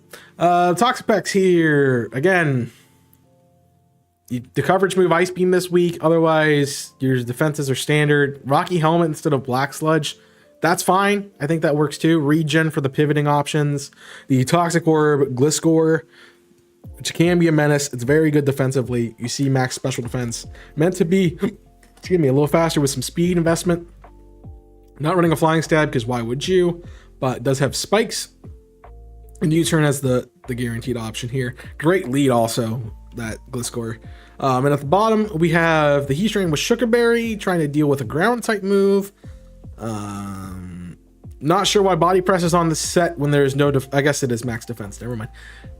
I stand corrected. Meant to be a offensive Pokemon that has a nice utility with Sugarberry, and also can be kind of a wall breaker, pseudo wall for this team. And at the bottom, you don't see it is Poof the Altaria, which if that is a reference to Hunter x Hunter, I'm very proud of. If it's not, I'm upset with you, but we'll see what happens. Heavy duty boots meant for utility to switch in. Brave Bird, Will-O-Wisp, Roost, and Defog. Okay, more of a defensive, like supportive Altaria this week. I'm not upset with that. I just feel like Altaria needs to do some work. All right, so now we are looking at this is Scout. No, this is Beans' team. Sorry, no, different tab. All I wanted, the Kyurem's Choice Specs. Feel like that's another big set. If you want to watch out for something on Beans' team, Choice Specs Kyurem, Choice Scarf Kyurem. I mean, realistically, it's going to be Scarf. It's going to be Specs. It's going to be Life Orb. It's going to be Expert Belt, something like that. Like, that's what it's going to be. Standard Kyurem, but a little bit more bulky and less speed oriented. So not caring about the speed as much. I'm sure there's a calc there for something. Not sure what. Maybe Quackball. But again, with Aqua Step, it can just boost. So, and Rapid Spin, it can boost. The Terapagos, which we didn't get to see last week, is another it's the Rapid Spinner with heavy duty boots. That's a standard set. More defensive, but kind of a wall breaking set. I feel like only going to come in once though, because it doesn't have a recovery item or recovery move. So that'll be interesting to see. We have Lucario justified with Terra Steel, which I believe is just what it gets. With Sash meant to be a quick check to something. Probably Sash because of close combat, but Swords Dance close combat with Bullet Punch could just be a win con. There's Feraligatr that's defensive this week, not Dragon Dance, which is what you normally see it as, but does have good moves to back up its power. Nice coverage and Psychic Fangs there. I'm interested to see what that will do. And that will not break screens because of Sheer Force, I believe. So that'll be interesting. I also don't know if Brick Break will break screens because of Sheer Force. I don't know if that's how that works or not, but we'll see. Intimidate Lando T with Choice Scarf. That's your standard Lando T. That's literally, if I would go on the Showdown and build Lando T, that's exactly what you'd see. Besides Rock Slide, you probably see Stone Edge.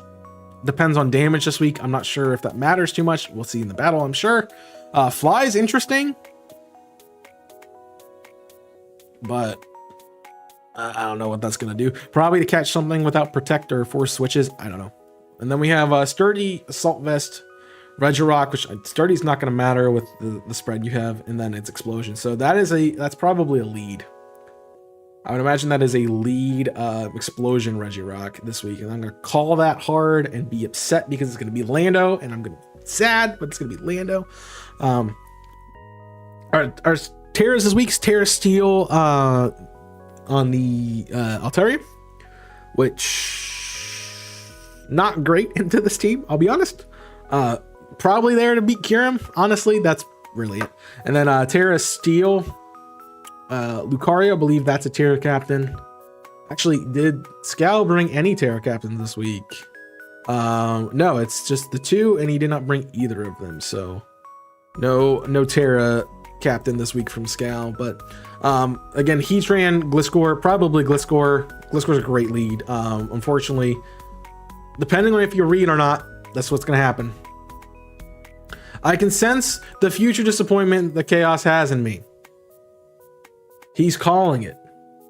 And he's right to call it, because I don't know why I'm upset with you, but I'm upset with you.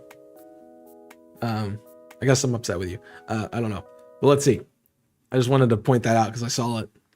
He's like, oh, watching this match. Draco, good switch. Although that's not defensive, and that definitely shows your Choice Scarf. But now you're in a bad backseat, which you phenomenally play out of. Good job. Although I would have gone to Gliscor first, seeing that it was because you got. Hold on. Let me see if I caught this. You go to Fluttermane here when you had the switch, right? So he switches in the Lando. No, it is a switch. You both are switching. So then you have to make the double in the Gliscor. Okay, I get that now. Get that now. And then Kyurem comes back in. Here's the ice move again, which is just walloping your team, by the way. Altaria is not living that. Like Draco and ice, like Dragon and Ice Stab are just crazy to try to deal with. And there is a way to set up now that is defensive for Alligator, meant to check that really well. And then there's what the Psychic Fangs are for, but it's not going to matter because hopefully this is specially defensive. I don't remember. I think it is. But unfortunately, Scowl really wants to get Gliscor in, which was something I took into consideration in my match versus them. They really want to get Gliscor in and get and get hazards up, because that is a great way. Honestly, it's great for Terapagos teams, but specifically this team, which has an ice weakness, has an ice type and a flying type that are both weak to stealth rocks. So if you get the rocks up on the field in the right way, you will be doing great. Unfortunately, that Kyurem is scarfed or specked. I don't remember. Scarfed? No, it's specked. So now you get to see the switching around there. I just don't think Scowl has something that can break. You're not showing me something that can break. You're showing me that you're trying to bait certain moves, which works in some situations, but the pivoting here between Lando and Kyurem is just too good to stop. And there's finally the spikes, which will start to shut down the Kyurem on the switches, but you are running out of options to switch in. Like, your Toxapex can't really keep taking hits. Your Fluttermane just took half its health for no reason. And you're not really getting anything out of it. So we gotta hope Quacklevolt can sweep here, and I don't feel like that's gonna be a possibility because the Kyurem is still around. This defensive for Alligator is still around, which now forces Quacklevolt out. Even though it has Moxie, it is not wanting to deal with the Kyurem because it is slower. And we are seeing the reads come into play now. Beans is not even having to think about the reads now, simply because of what has been happening this whole game. And there is your Intimidate to shut down this Quacklevolt, and you're faster, which means it's gone. Game is set, match here. It just depends on how many Pokemon are going to come down with it. And that is Terra Shell trying to deal with that. That's Terra Shell and Heavy Duty Boots dealing with the hazards, but is like a psychic move, is something there for the turtle. No, but he reads the Toxic really well and gets a sub up, which means this is now an interesting battle for the Gliscor to try to win, as hazards are now removed. Gliscor actually could kind of sit here, he says, knowing there's Ice Beam. False sense of security, although that was a great couple turns there, because you are not faster than Gliscor on this turn. The Rapid Spin secures that speed win, and then you show off that you do have Ice Beam to take it out, which is just phenomenal. That is a pressure out into the Regirock, which literally is just going to take the hits from Fluttermane. The unfortunate pair there doesn't get any more work done, because that probably would have killed Fluttermane. And now you are seeing Lucario just sit here and set up. I don't remember if Lucario has Earthquake or not, but it is there. Wow. That's a lot of damage from a Surf on Toxapex. But again, the answer to Fluttermane is the Lucario in the back, plus also the Terapagos. If Beans is smart, this should be a sack, because you do not want to take the full Moonblast with Terapagos. And then Lucario comes in, clicks Terra Steel, and Bullet Punch secures the dub. What a play. I think that was honestly one of Scowl's best showings this season, getting a 2-0 loss there. Beans had the answers. Again, that pivot core of Landy, Kyurem was just impossible to break without something else. I don't know what Scowl would have done. I want to look at what Scowl could have done. Landy Curum. I mean, call me crazy, but Terra Virizion. Terra Ice Virizion Cryogonal could have been great for those two. And they just didn't show up this week. So that's unfortunate, as Beans gets a 2 win and Scal takes a 2 loss. And so Beans is secured the top 4. I think, maybe not. Yes, Beans has secured the top 4. Scal has secured the bottom seat. And we have one more match here for week 5, which would be Hammy, and Banzai, if that did happen. We'll get to this week 5 match here in a second. I'm going to take a quick break since I have been streaming for a couple hours, and I'm going to make sure my throat's good to keep going. So give me just a second.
All right, sorry for the delay. We are back with our final week 5 match, which is Banzai versus Hammy. I don't know if it's actually Hammy. It is Hammy.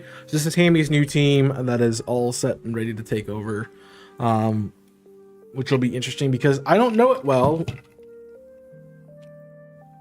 So let's take a look at Hammy's team. Hammy Richmond Rillaboom. So you can't see the bottom part. The Goldingo and Amorous, Tinglu, Slowking, Como, Jolteon, Ogerpon, Infernape, Diancie, and Ditto. Oh, geez. Gonna be Ditto every time. Best spring in the... I'm just kidding. That's an interesting team. And we don't see like the Ditto show up here, so that's kind of cool. This is before he made trades, so that doesn't even matter. Because I do see Hisui and Avalugg with Terra. He probably picked up to take the match, and then the team went into effect week 6. I think that's what was on the schedule. Let me look at the transactions. Yes, these all take effect week 6. So this is the team before Hammy did the trades. So all these will get swapped later, but I don't have any breakdowns, so we're just gonna have to go through it. I think I'm trying to remember who has been running videos. I like how they are arguing in the Discord, which is great. If you haven't been watching, I'm gonna give you a quick plug. Please go check out Beans, Big Time Beans, and their battles and their videos on their channel. You should definitely see what they've got going on. And I think Beans actually made all the graphics and stuff that you see for the league. So check that out too. But this is an interesting match, mostly because it has some implications here. As we've been saying, Hammy is kind of sitting on in this weird 7-8 ballpark with a 1 and 3 nature, but again, not one that matters for Banzai, but it does matter for Hammy. So depends on how they wanted to play it and what comes out. Obviously Banzai still wants to get wins at this point, so I don't expect any crazy sets. But that being said, I feel like we're missing a key part of Banzai's team. Nope. Which, yeah, we are, which is the Knackle Stack isn't here, and Knackle Stack has a good matchup. And all that fun stuff. Ha! That actually got me. I was like, well, why am I getting a Discord call? But yeah, so we got Terra Water Hattering, and Terra Fairy Avalugg, Hisui in form, and Terra Ghost on Dunsparce. Interesting team comp, that's for sure. I'm pretty sure Hammy didn't like this team. That's why we see a lot of... I don't think any of these mons are on his team later, so he did a lot of swapping. But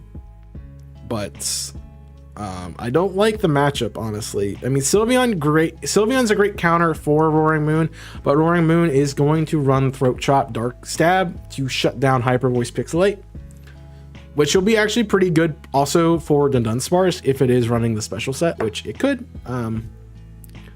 But a lot of physical attackers here. I see Hippowdon as physical wall.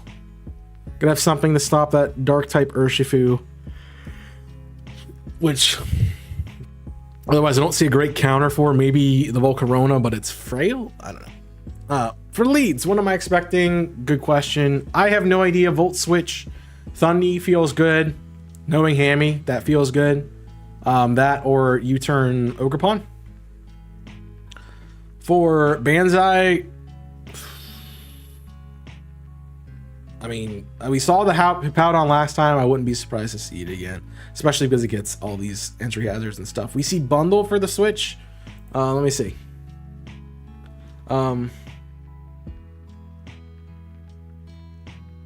Yes.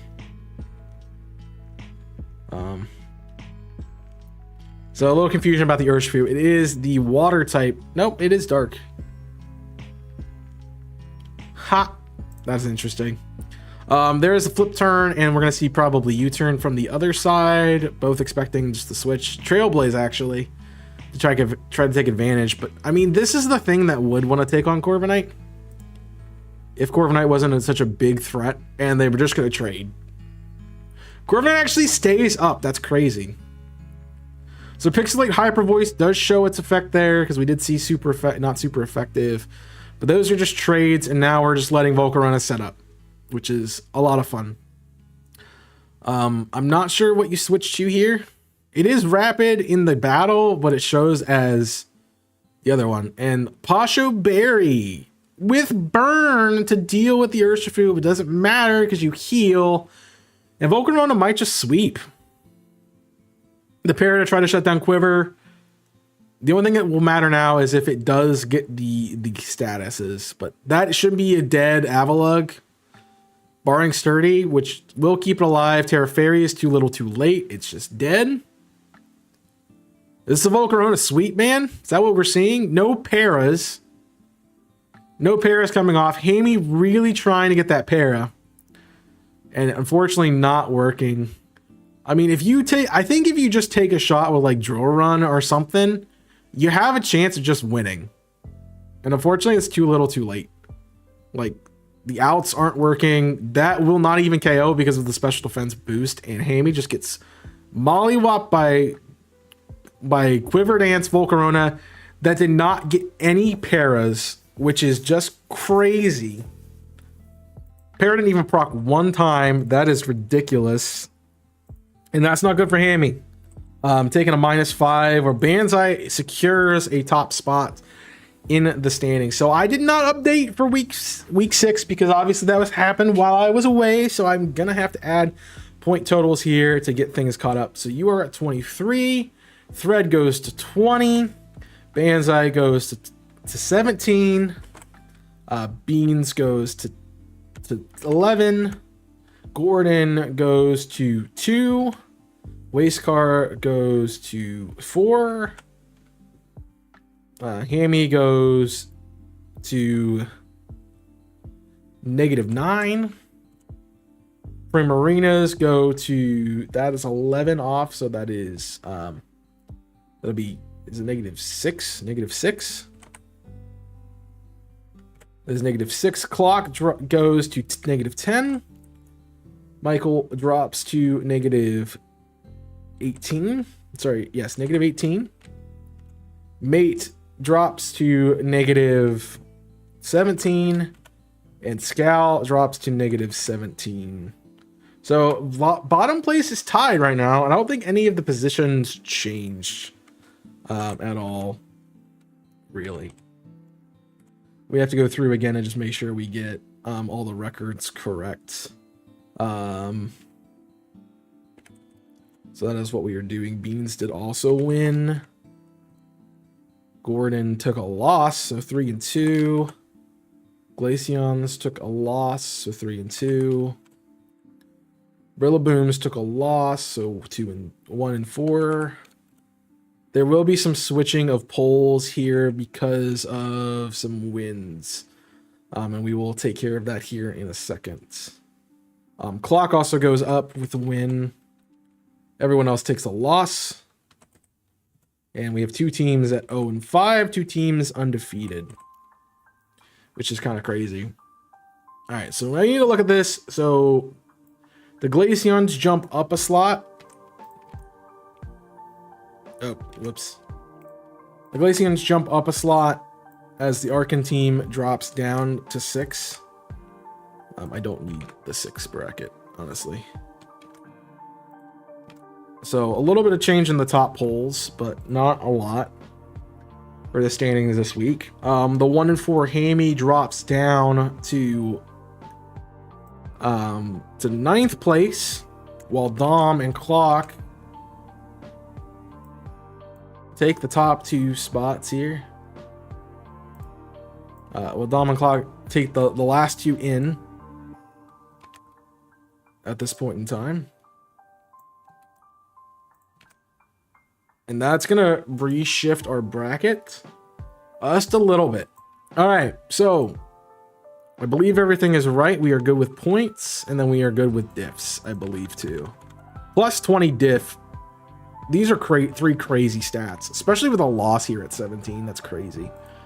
A lot of 6-0s in this league, and I think I've said that to many of my contemporaries. But again, Here is records and diff coming into play, more so diff, especially in these next couple weeks, because we have two teams on the edge in week 6 trying to make it into the playoffs. We have two teams that are barely in, because if either one of them loses and one of these teams wins, they're probably jumping up. Now, I'll give it that the Altomare Guardians probably don't have a great shot. As of what I said, they don't have a great shot, and we already know that they take a -3 loss this week. And I believe that is to Beans. That was the play for week 6. So let me just double check that. It was the Golden Glaceons that get a free +3 in week 6. So that Waste Car goes +3 and Beans jumps down. We will do a week 7 standings here as well, and we'll pull that. That'll actually come back up top here, and I'll just change it here, and we will ignore week 5 and all that jazz in a moment. But we are looking at week 6 because that is what we are going into. It's crazy that I've been able to kind of get up to where we were with the polls here. And again, we will take a look at week 7 in a moment, but right now week 6 is where we're at. So we did see a forfeit from the Altomare Guardians, which is the last week Mike was on. I will take over in week 7 for that slot. So you'll see this team become the Detroit Red Wingles, which is what I say when I do my intros. So if you don't know, a 2 L's, not 2 L's. And so I will take over in week 7, and we will do our best to try to make some semblance of getting somewhere. And then how many battles do I have? 1, 2, 3, 4, 5. I have 5 battles. So that is the only forfeit that we see this week. Unfortunately, it was a forfeit, and we just have to deal with it. But I will also say that I did give the choices to both Clock and Beans if they wanted to do a battle. Both of them decided to take the forfeit because it was so long after the fact of their battles that, like, literally I took over the team with like 1 day left in week 7. I made a team real quick and did my battle. So yeah, crazy how all that works out. But both of them took the forfeit, so they both get the points, which puts us on an unfortunate 1 and 5. Not much I can do about that, considering half my battles, half my matches were just gone. So I shouldn't have changed that yet. I'm changing the wrong one. Considering half my matches were just canceled. Well, sorry, a quarter of them were just canceled. It's kind of hard to come back from that when you just take 2 losses. Then you're on a team that was already in the bottom half anyway. So, yeah. But again, we have 5 great matches this week, I'm sure, and we'll get to see the new team from Hammy, and I'm excited for that, as well as the new team from Mate and the Cresselia to see if they can pull back something. Unfortunately, looking at the playoffs, which this is one of my favorite things to do when we go into Draft League, is looking at who gets to make playoffs and what. The first 2 teams are in. They can lose 3 matches in a row, and they will definitely still be like 5 and 6. So they are in. The 4 and 1 teams, I am going to say they are in as well, because losing 3 matches puts them at 4 and 4, and there are 2 teams that are 0 and 5. So you have really good differential. So it's very, very unlikely that you do not at least get the 7 and 8 seed. So anything 5 and below, they want to grab wins. Also, I'm not going to complain, because that also might be a reason why these 2 teams both took the forfeit, just to get a little bit better with record and diff, which makes sense. But these are the teams we're really looking at, 5 through 10, the middle of the pack. Can we get some swings up from these bottom 2 teams to jump into the playoff picture? 9 and 10 are really only hoping for the 8 slot. So like these 4 teams are playing for 1 slot. These 4 teams are playing for 2 slots technically, but they could all end up on this 8. They all could end up in any of these 4 positions is what I'm saying. The 5 and 6 have a pretty good chance. As long as they win one more match, they are likely going to hit at least the 8 seed, but they'd have to win at least one more match. Again, your magic number is 4 wins. That's why the top 4 teams are in and the bottom 2 are out. Because even if they went out, it's just hard to get in with a negative 17, 0-5 record. And they're actually tied at 11. So I'm going to give you the benefit of the doubt here and take off the 12 and make 2 teams at 11. So you're welcome. The worst diff in the league is actually a team that has a win, which is crazy to think about. With just how many 6-0 sweeps have happened this season, these differentials are just ridiculous. There's like 3 that are actually relatively okay. Okay, I'll give you like these 5 are like average, and then the rest are like super outliers when it comes to draft league. There's just a lot of really bad 6-0 losses that have happened in the season. We've covered them all here. All right, we have 2 hours to get a week done, so we can kind of take this slow, talk about things as we want, and we'll go from there. So this is our first matchup, Nightmare Sauce versus Thread. And again, I don't remember who Nightmare Sauce is. I believe that actually might be King Kryptonite. And if that is true, which is the Pelipper team, the Rain team, yes, this is the battle of the 2 undefeated teams to see who takes the undefeated crown. This battle doesn't matter. It doesn't, because either way, you're 5-1, you're 6-0. Like 6-0 just guarantees you're in, regardless of anything. 5-1, you're still going to be in. It's just who's taking the loss this week. And let's take a look at these teams. I think this is honestly, where is this path on this layout? Oh, it's the other team. So we're looking at Nightmare's team first. Which again, the Rain Core, you see, the 4 that come are Pelly, Kilo, Archaludon, and Val. Those are the 4 that are going to come. The last few swap in and out. So you're facing this team, those are what to prep for. I know we're in week 8, but like those are what you prep for. Post game, that's what we prep for. Okay, noted. Good. All right. And then we see Basket Legion and Latias come.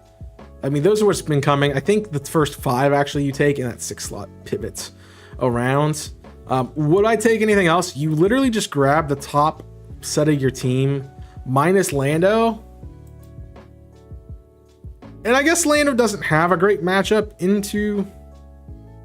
Lando actually has a phenomenal matchup in this team. I don't know why it's not here, but maybe it was just too obvious. I don't know. It was probably one of the last minute calls, what works better, and Latias has a lot of utility, so I can't knock this team. I feel like it's fine. We're gonna see what the sets are. I think that's what's gonna come down to. For Val, I think this is very much a offensive special set.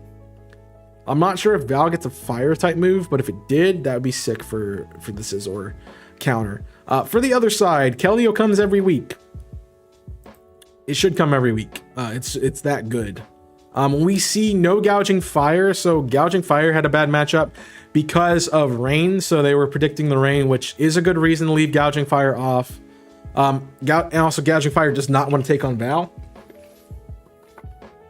So I think good choice not to bring Gouging Fire. The one week that I might say it won't come, though it could do some good work, especially if you wanted to set Manual Sun somehow, which I think Grim can do, and I know Serena can do, so you have some options there for Manual Sun. They just weren't taken. We have a defensive Quagsire that's going to cause problems, probably specifically for our Chaludon and Kilowattrel. We have a Thundurus, which will care about the rain, so maybe Hurricane offensive, especially offensive. Probably not. Probably going to be more of a breaker kind of Prankster. I would expect Prankster Thunderwave to shut down Val, and also it's just good into the team to stop Swift Swim, to stop all these things. So a defensive, maybe Focus Sash if you don't expect any hazards, but yeah, that's probably going to be the supportive set this week. Not sure what his Pathra does on this team. To be fair, that might be the one question mark I have about Thread's team. Specifically when, like,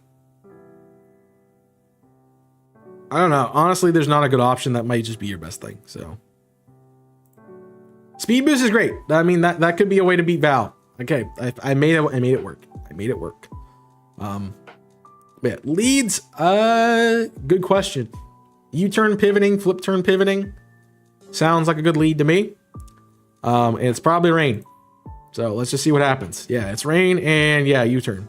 Volt switch pivoting. So straight into Kilowattrel. Doesn't take the switch, but drops the specs. Oh, we didn't also take a look at Terra's. So let's take a look real quick before we get any further. Terra normal, Quagsire, Terra ground, Basculegion. Probably to answer that Kilowattrel. That's going to try to outspeed it. Terra electric on Keldeo as well. To do some work on this team. All right, let's move on. Where were we? We're about here. So the Thunderbolt, there is not Volt Absorb that does. Oh, that's the other one. It's probably Prankster, and you definitely save it. But the switch there. So getting rid of the specs is actually really good because that stops the Keldeo problem. That's going to stop you from really doing damage to anything else on the team. So that's really hurting Kilowattrel and really makes it only a pivot into Thundurus, which it's still going to lose against. So, but here we go. This is maybe a play where Latias does something. Just kidding. We have Pivot City for like the first 15 turns. I forgot about that. And knockoff going to get rid of Damp Rock. Wow. So a lot of knockoff spam from Thread, which is actually working really well. A crit that probably doesn't matter. Honestly, I would be surprised if he didn't just knock off again there to stop stuff. But again, Quag the answer to the Archaludon there. If Kilowattrel switches, it is dead, so we're just going to leave it in and take an Ice Beam, which is a great read for this set. But Rain Basculegion is going to be here to stop. Ooh, Head Smash. Interesting. But Rain is gone. Pelipper's coming in to take 25% to rocks. It's probably dead to Ice Beam. Well, it's not dead to Ice Beam, but it's really low to Ice Beam. And you need something that's going to deal with Quagsire. Oh, that's a good way to deal with your Self-Rock weakness here. Something to deal with Quagsire, but now Espathra is in with Speed Boost with Weakness Policy. It's game. That's game right there. Speed Boost, Weakness Policy, Calm Mind. What is our Archaludon even going to try? Oh, what a play. These guys surprise me every single week with just the sets they bring. That Dragon Tail was massive. And I mean, I know our Archaludon gets it, but I would never have expected it. And that just proves that Espathra was in a position to win, and it just doesn't because, one, Thread got greedy with a Calm Mind there. I'm not sure if like Lumina Crash or anything kills, but from the range that we're at, which is probably like 75, you know, that 75, 80, you are getting that Archaludon out of the way to let something like in the back win, like Thundurus or like Keldeo or something. But now that it's gone, that strategy with this Espathra is dead, although it can still use its speed to its advantage. Unfortunately, this is just two walls that really can't do anything to each other. And I would have expected to see double switches, which is what we get. Now, Laddie's in the bad spot because, oh my, that's dirty. That is dirty. Laddie's in the bad spot because it's -1, and then it crits through that, which absolutely mattered to kill Thundurus. But now we are forcing it out here to bring back in Pelipper to take 25% to rocks, which again we pivot out with because what do you have to be to Pelipper now? Nothing. Honestly, surprised that it wasn't just a Pelipper Hurricane there and that we're switching, because getting rid of Keldeo would have been massive. This defensive Scizor is doing the work right now to keep the Pelipper, to keep the Latios in check. But we're running out of things to really take advantage of here. And the Basculegion will stuff the Aura Sphere that is coming out. Surprised at this Aura Sphere. I guess it's checking accuracy. But we know we see the win con is the Basculegion. and or the Iron Valiant, which we are working on. Meanwhile, neither of them really can beat Unaware Quagsire. So here's his Pathra again. We're just going to click Dragon Tail and let Pelipper go down as we get in. Unfortunately, that kill doesn't happen. That kill would have been great because that gets in Basculegion for free and you're not wasting a turn of your reign. So this has to be Basculegion. Are you clicking the ghost move knowing the Terra Normal Quagsire is there? No, but you are head smashing, and that means you have to win with Val on a 1v5. And as long as Scizor is around, I don't think Basculegion wins the 1v5. You are sitting here you're clicking. So here's a little subplot that we haven't been talking about. You are clicking head smash and not wave crash because that could be water absorbed Quagsire, which is smart and a perfect counter to Basculegion in this case. And so that's why we're seeing head smash come out, which is honestly probably hurting us more than helping us. All right, we're going to try the Val button now. Quark Drive, speed boost energy. Does get the jump on his Pathra and probably will be enough to beat it, but unfortunately you took too much damage to stop Scizor, and I'm not seeing how Chaladon pulls this out. Like, it lives a turn, but this is be the fattest crit ever, and it's not. So Thread will take the undefeated crown of the season, knocking out our king finally, as that is a 3-0 victory for Thread, and they just honestly swap differentials, which is crazy. They swap differentials, making us have one undefeated team. Now the question is, does both of our never winning teams get a win? That's really the question now. And can anybody stop Thread? That's the other good question. All right, this is Beans versus Hammy. So this is Hammy's new and improved team. It is the new improved team because there's the Jolteon and Fernie pair, which is speed problems for everybody.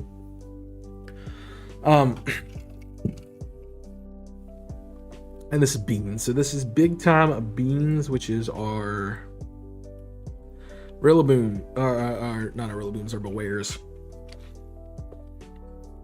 So the real question is, for me on this team, is do you spec Kyurem to try to beat Tinglu? Because spec Kyurem actually is pretty good for Enamorus and Tinglu, although you have to be worried about speedy Enamorus. So it's like, how do you beat Tinglu if you don't do that? Because Meowscarada is not doing it. Are you trying to do a D-Dance for Alligator set? And if that's the case, you know, Landers has to come to stop Jolteon to deal with it in the back. You have to bring something to counter the Enamorus, which might be your Weezing. And you have to worry about the Ditto. So do we see Ditto? We do not see Ditto this week. Honestly, Ditto is probably just there to scare you for team prep. Most of the reason why people draft it, because they don't need the last spot and they want to make you think, because it's great for memes. It is great for memes. It's really good for memes, and just a phenomenal mon. So I can't deny that at all with what is going on in this league. And then on the other side, it's how do you deal with the Kyurem outside of Enamorus, and that is Diancie. So Hammy looks pretty set up in this fight to win. We do have Terras on. I don't think we have any Terras from Beans, honestly. I believe your Terras are... No, Typhlosion is... There's Terra Fire Hyphlosion. Could come out. And we do have Terra Ice Jolteon, which is honestly a great Terra for electric types. So I can't say anything wrong about there. Terra Ice, though... maybe catch it, maybe for specifically Meowscarada, definitely a great answer to deal with. Non-choice Scarf Lando, which that's the tough part about this, is I think Beans has to run Scarf and Specs on like half of their mons. So also very special oriented team. So if that Diancie's special defensive, The only real problem it has is Meowscarada, and then you have to be curious about a Moonblast. So I'm not sure Beans has a great team for this fight. Leads Lando pivot, Meowscarada pivot, Jolteon pivot, and Jolteon pivot. So yeah, Kyurem comes out, and we're gonna see this interesting matchup here. So this is the matchup that we really need to look at, and it is Contrary Physical Enamorous versus Kyurem, which hopefully is Specs at this point, because that's the only way this KOs. It's able to live 1 Life Orb. I believe that is Specs damage. It also could just not be damaged at all. So we're gonna just see trade. Jolteon comes in, cleans that up, and here's the Meowscarada. We're not opting to Terra yet, but we are opting to see some pivoting happen with a defensive Komodo. And that is Toxic Spikes now, which everybody gets poisoned from. And do you set it twice? Oh, you definitely wanted to set it twice to try to get Toxic on Ting-Lu. That is a defense, especially defensive Ting-Lu. That is crazy. I mean, it just takes damage, but Hamy's just letting it go down here. Hamy just lets it go down.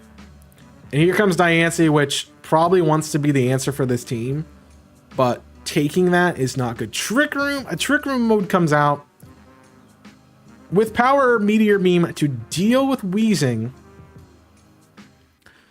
The problem though is, Jolteon is asked to do a lot here still, and it loses its option to do Terra. Is that legal? Terra Diancie is legal. Okay, it is legal. I didn't catch it.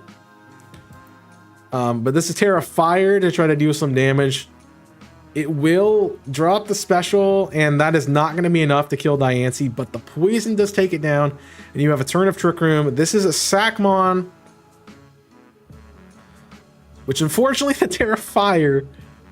Oh, that was such a double-edged sword for the Terra Fire. It did get the KO on Diancie, but it also made it so Komodo could body press it, which was funny. And also what's crazy is it seems like Beans had a plan for Trick Room, because that seems like it was uninvested Typhlosion. I would be really interested to see that that sheet, the team builder sheet, and if Trick Room was taken into play or not. But we have no more Trick Room. Trick Room setters are gone. Triple Axle misses, and that is GG for Beans. That miss was huge. Body press is a free click. That is max defense. Rocky Helmet, we know. And can Terapagos Terra Shell do anything? Rapid Spin for speed, which you need to deal with Jolteon, but unfortunately you knock yourself out of Terra Shell, and that's crazy. Yeah, you knock yourself out of Terra Shell and I don't know if you lived anyway, but maybe he didn't remember there was Rocky Helmet on it. But Hamy takes a 3-0 win against Beans. Zunico. Hamy takes a 3-0 win on Beans, which Beans doesn't really matter if they win, but the Rillabooms need that win to probably jump them to 7th place. I'm sick, but I've been better, and I'm getting better. I have an obligation to get this done, and I will get it done. That's how I work.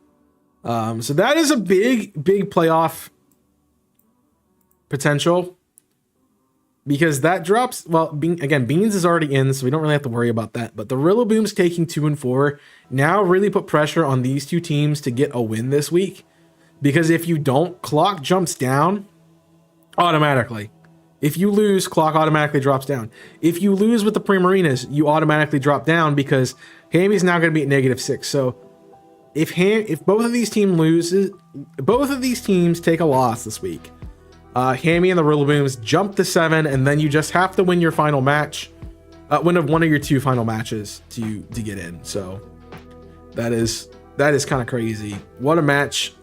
what a good play, and hammy doing hammy things, which is what happens. So this is Gordon and Mate. This is the newly revitalized Goodnight Cresselias. Fortunately, the battle doesn't matter for them. It does matter for Gordon, because if you lose again, you are putting yourself in danger of falling into the oblivion of the bottom tiers. So again, we see the standard 4. Okay, if you're playing Gordon, this is the 4 that it's going to come every single week. They run the exact same sets every single week. Prepare for them. It's not that hard.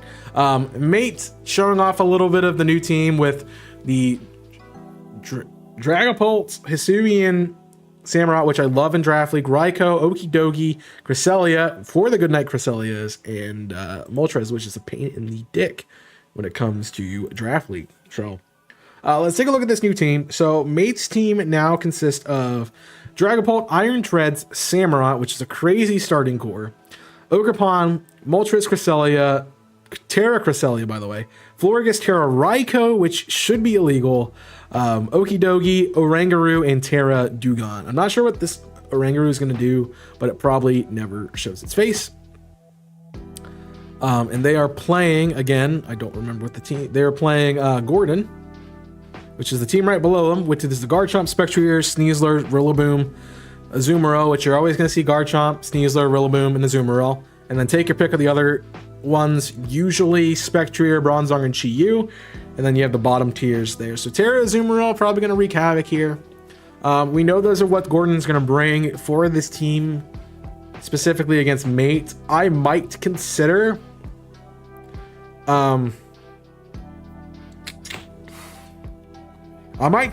Scarfed Chi-Yu, which probably is what it is.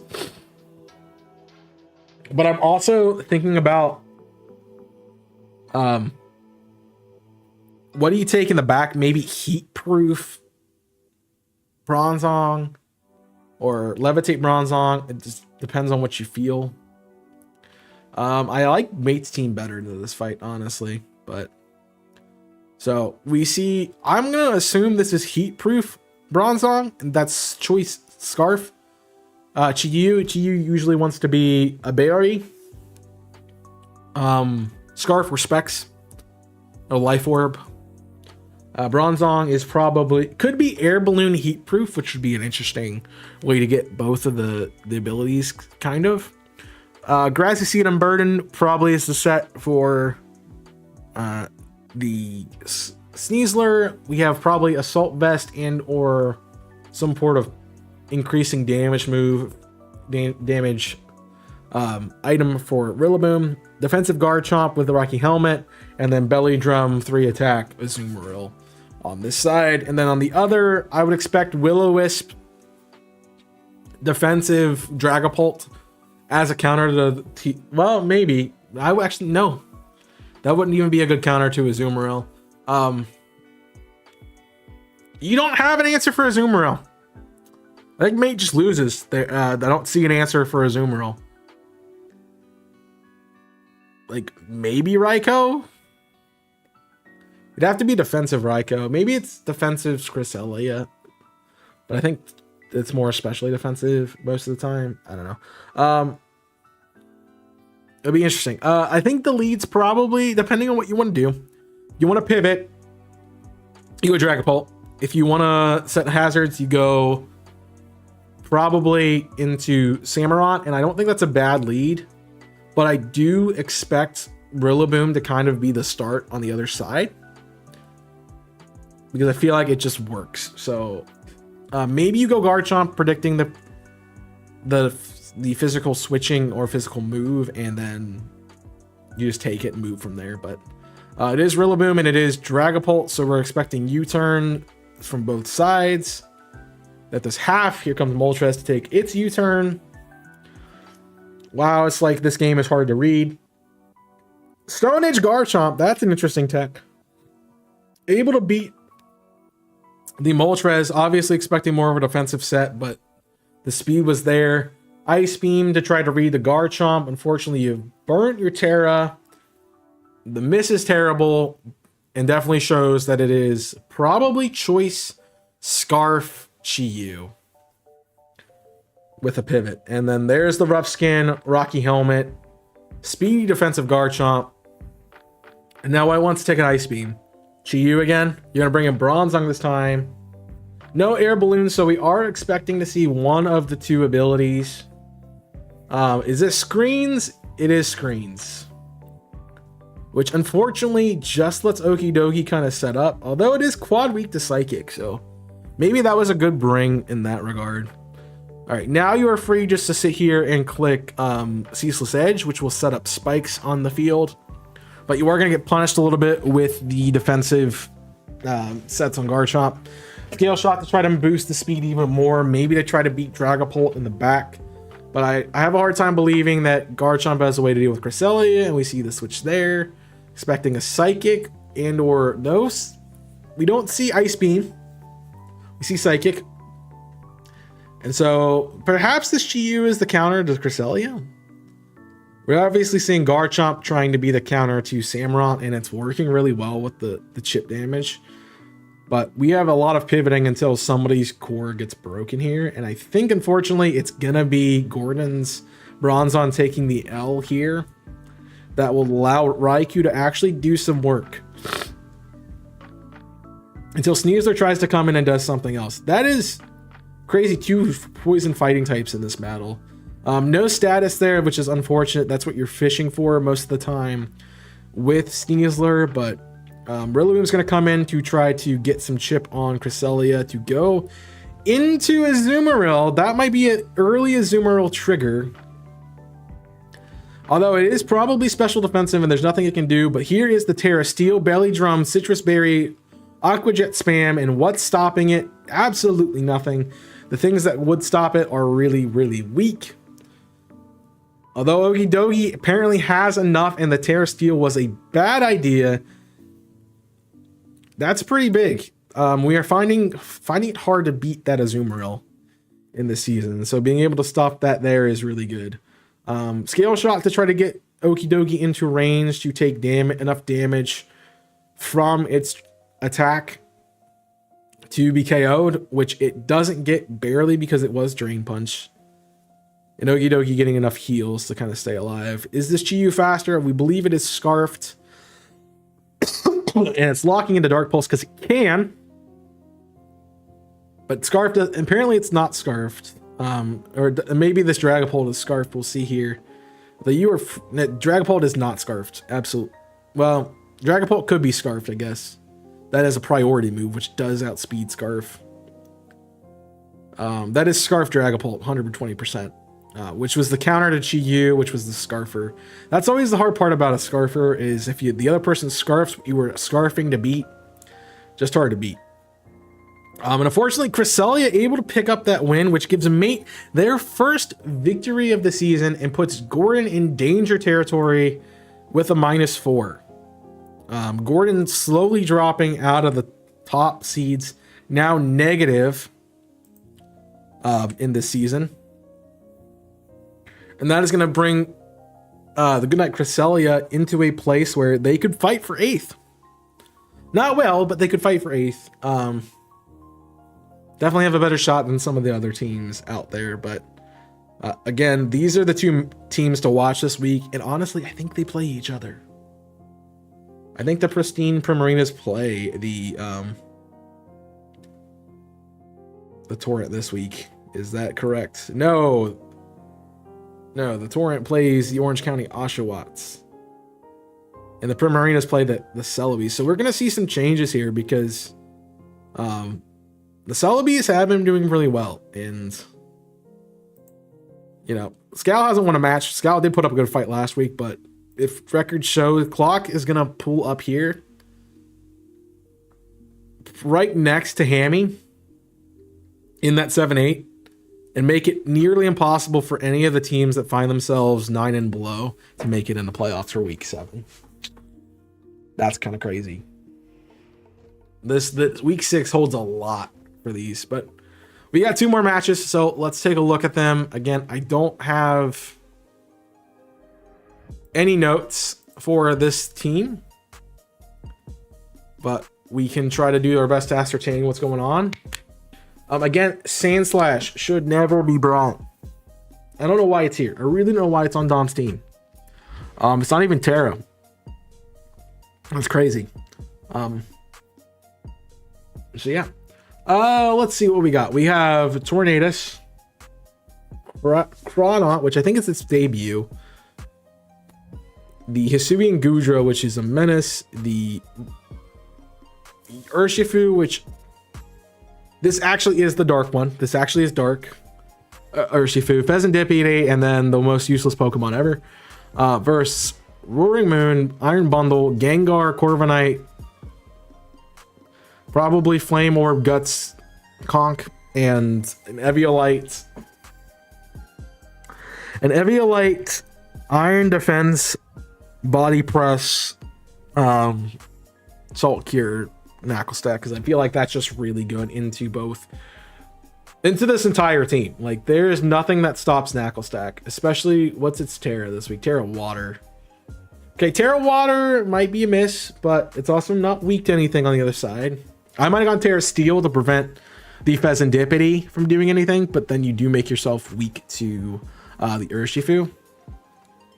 But again, you're playing your reads there. Terras, we have Terra Water, Knuckle Stack, as we said, Terra Fairy Gengar, which would be fun, and then Terra Water. I believe both Crawdaunt and Pheasantipede are Terra captains for this team.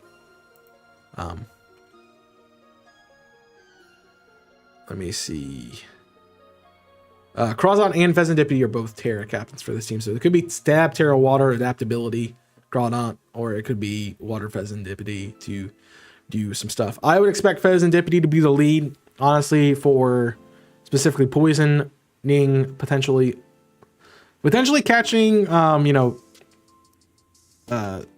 Moon with its pants down, but also U-turn pivot. Tornadus could do the same thing. Again, I'm looking for what's going to pivot, because that's what people are going to lead. Or like what Scarfers there are for pivoting. I would expect Bundle for the pivot as well. And probably only Bundle. So Bundle, Pheasantipede, and Torn are going to be what I'm assuming is going to show up here in this fight. Bundle and Torn. Yep. See, look at me. I know this. Flip turn and U-turn. The first turn of every battle. It's a Focus Blast. Wow. What a way not to be like everybody else and click Focus Blast. Although you have a lot of missing moves. I wonder if that is... I'm assuming it's going to be heavy duty boots, but Wide's glasses could have been crazy there.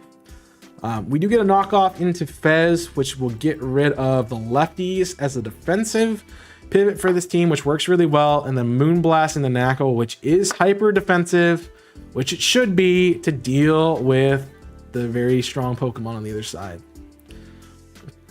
There's knockoff to deal with AV Conk that wants to deal a lot of damage. But it's literally just clicking knockoff and getting rid of items, which is really great in Draft League because items mean a lot. Oh my gosh. The Sand Slash did something, and that's called, it actually did set up rocks and then get rid of Corviknight's defensive prowess. But rocks don't matter because it's gone. And this Tornadus is actually proving to be a problem because it has single-handedly dropped the Iron Bundle to half. Sorry, single-handedly.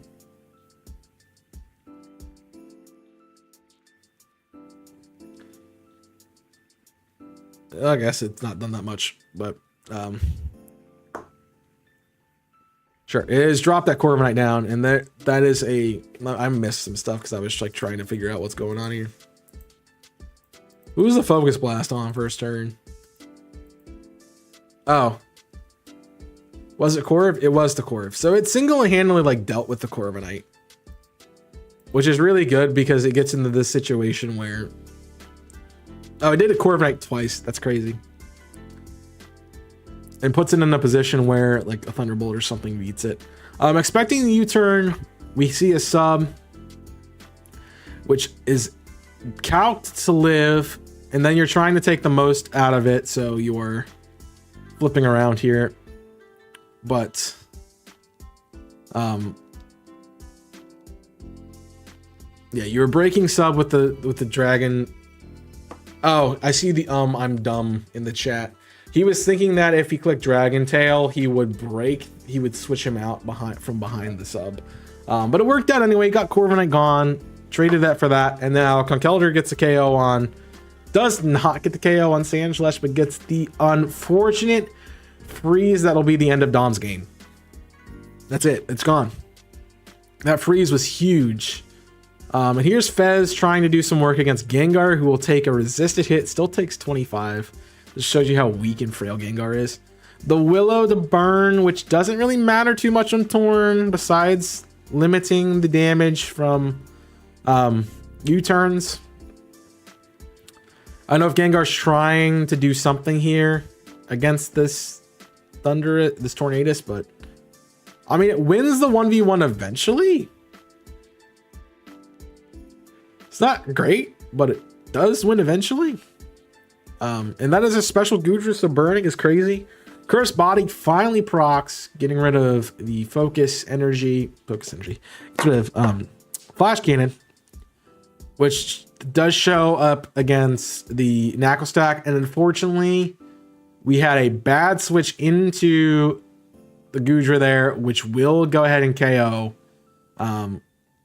Which will go ahead and get KO'd by Knuckle Stack. And now Crawdon's going to try to do some work with Terra Water. That's why the Terra Water matters, because adaptability Terra Water on a water type is going to be enough to KO. And unfortunately, this bundle is just a menace for this team. Doesn't really matter, though. Hoping for Hydro Pump. We did see all 4 moves, and there was no Water Stab. So Bulk Up Iron Defense is going to be the battle. Unfortunately, we're kind of seeing a timeline where Wicked Blow has to be the KO with the crit. And that is not enough to KO there with your Roaring Moon.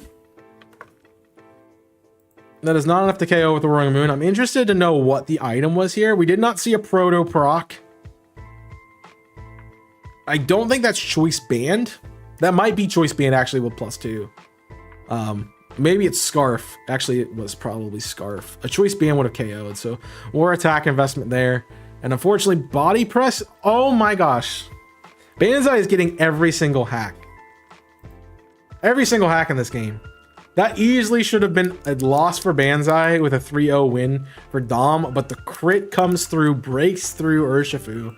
And now we're left to see Recover, Knuckle Stack, sit here and try to do something against the rest of the team, which it definitely can if it just gets into range. Like, it needs 1 Iron Press or 1 Body Press. Iron Press is the set. It needs to utilize Iron Press correctly. And it can win. But we see the setup game, which is going to be really good for Fez to try to do some work, especially because this is more of a physical one. A physical Knuckle Stack, and it just has the defensive capabilities naturally. The Pheasantipity does to live long enough to KO the Knuckle Stack. So yes, the crit mattered. It didn't matter as much. And as Dom was saying, Dom should have had a 3-0 victory. It ends up being a really close 2-0 victory because of the crit. Because Tornadus isn't winning that fight. Even if it comes in on, like, it would have to come in on a really low health Knuckle Stack to do anything. But unfortunately for Dom, he doesn't get the diff that he needs. But he does take out Banzai, which is one of the top teams. And that will be good for him to push him a little bit further up in this league. Moving into week 7. So the standings are going to look really grim for the bottom 3 teams. I'm just going to say that. And as I said, when I came in, I am going to be one of the bottom 3 teams with the -3, 1 and 5. Unless Scowl wins here, that's the only way I'm not last. So, and that's our last battle of the week. We've caught up, guys. We caught up with the week 4 to 6 team builder because I went crazy fast. I will be taking my time next time for sure. But we are left with one final battle here, and this is Clockwork and Scowl. And Scowl has a way to play Not Disruptor. Oh, Scowl is playing Spoiler for the rest of the season, trying to win a fight against somebody, also just trying to get their first ever win this season. Which is crazy to think that a Fluttermane Quaquaval team is not winning. Like, that's kind of crazy. It's a really good team. It's crazy to see them not winning.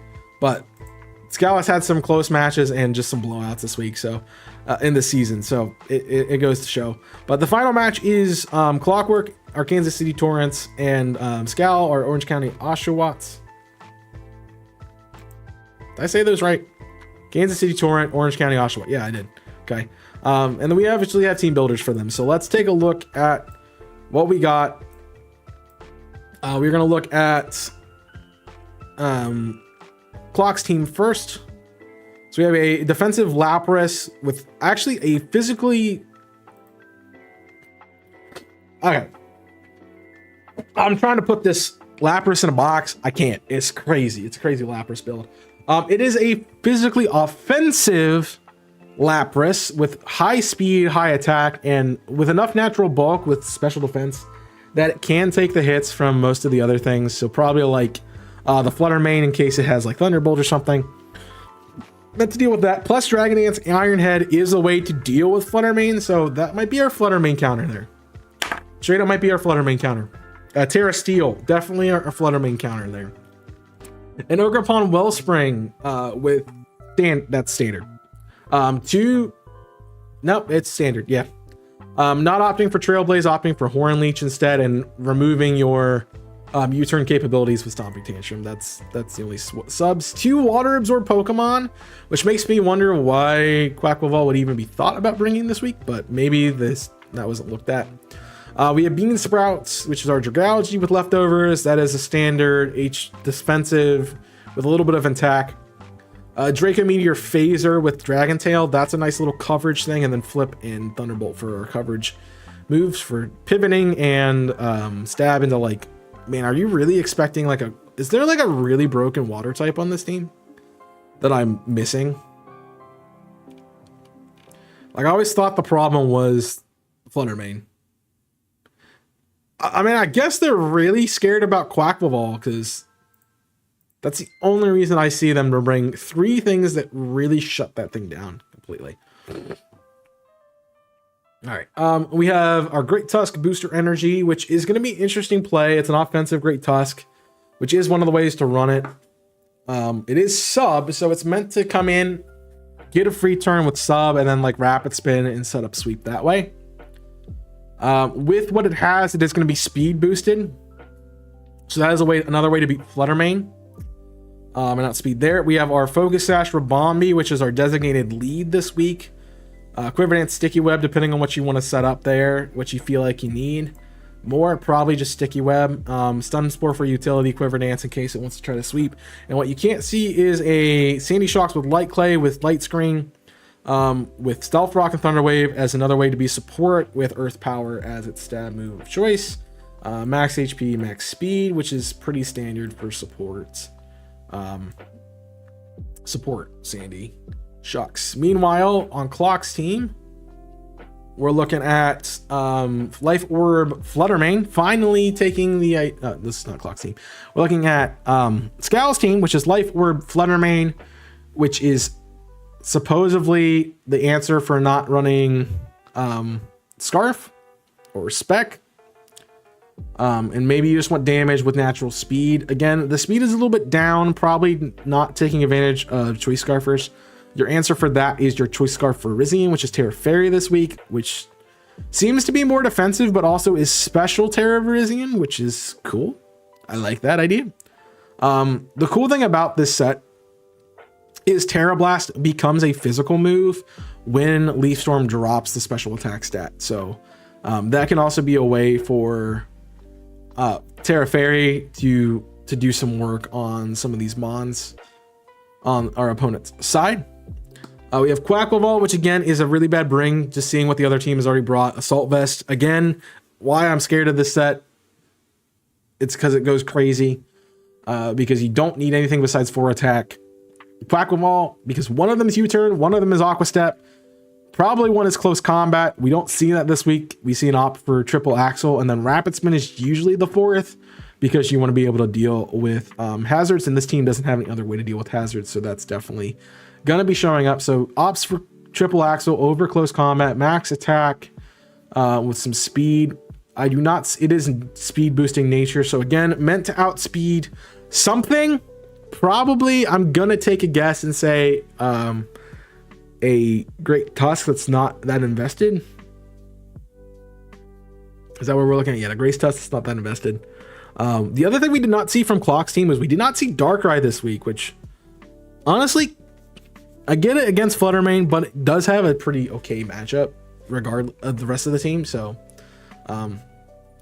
we have Covert Cloak, Toxapex. Okay, I'm interested about how that'll work. Maybe like secondary effects or like Will-O-Wisp or something to stall it a little bit. Otherwise, again, that's a standard Toxapex set. If you're looking to fight Scal's team, expect that Toxapex every single week because that's what's coming. As well as the Heatran. It's a little bit different of a Heatran. It's more mixed.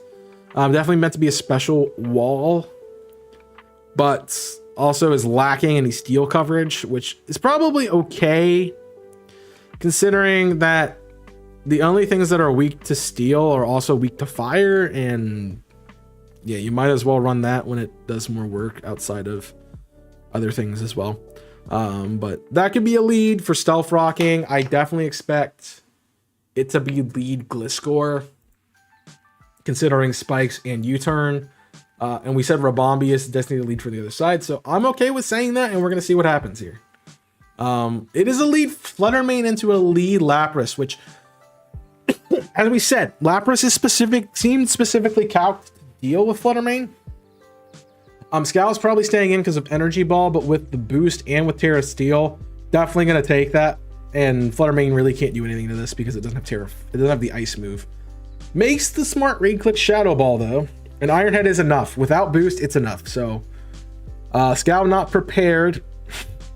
As we see in the chat, Scout not prepared for the physical Terra Steel Lapras, which was just meant to counter the Fluttermane. Can we talk about how great that lead was to predict? Because 9 times out of 10 with this league, everyone's running like a Choice Scarfer with U-turn or Flip Turn or Volt Switch or something to switch out, and both of them stayed in for like the first turn I think we've ever seen in the league, that both people stay in, which is kind of crazy to me. And it just works out because Fluttermane thinks it can beat Lapras. Lapras knows it can beat Fluttermane, and we weren't seeing the Lapras counter, so just Scout not really doing enough in team prep, I think, and that'll probably lose you the game because the Fluttermane wins this game just on merits with its speed if it's played correctly, and losing it that early is just gone. Yeah, and this Lapras is just a problem. Took out the Terra, took out the threat. What wins right now? You're hoping Quackleval can set up and win, but no. Let's see what this talk. The Terra Steel, Iron Head, Dragon Dance, Lapras was not on my bingo card, so I consider myself entirely bamboozled. So yeah, you weren't prepared for that, and it's wrecking your team. Lapras gets 3 kills, which Lapras should never do in Draft League. And here's the Dragon Dance. And the problem we have here, this is a completely winnable match for Scal if close combat is on this set, but there is no close combat. Which means Quackleval can't do anything. Its best move is triple axle, and it's hoping for a 3-hit to try to kill this thing. And there goes Scal's complete. I don't even know why we're watching this battle anymore. We don't even know why we're watching this battle anymore.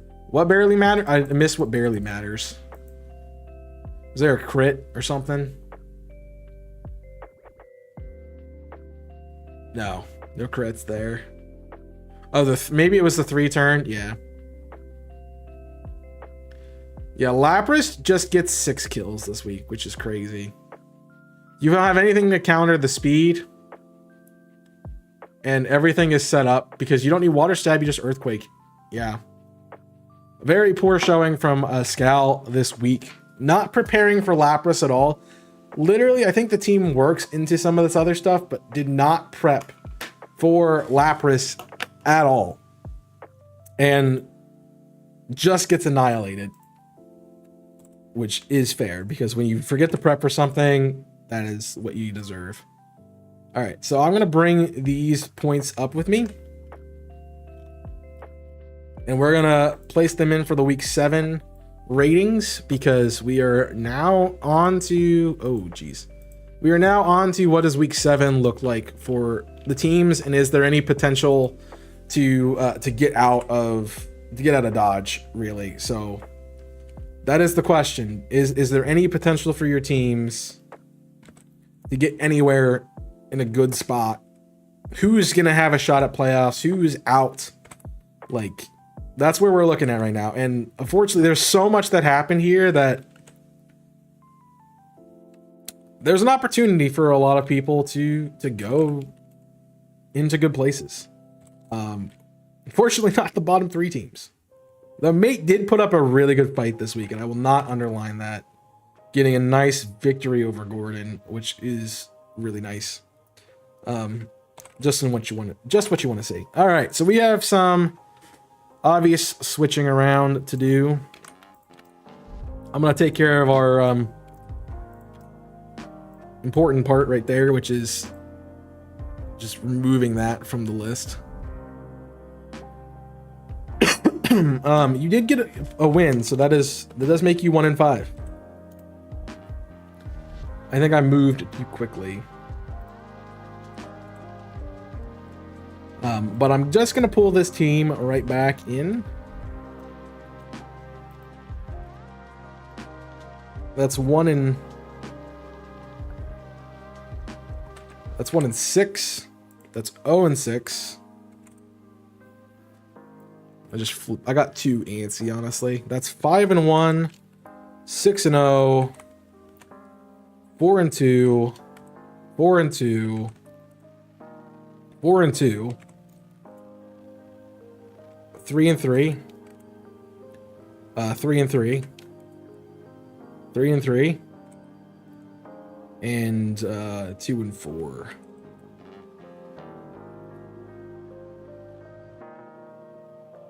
Nope, this is supposed to be 1 and 5, sorry. We've played 6 matches. Alright, so there are a few jumps. Nothing too, I guess, a lot notable. We'll get the bracket fixed first.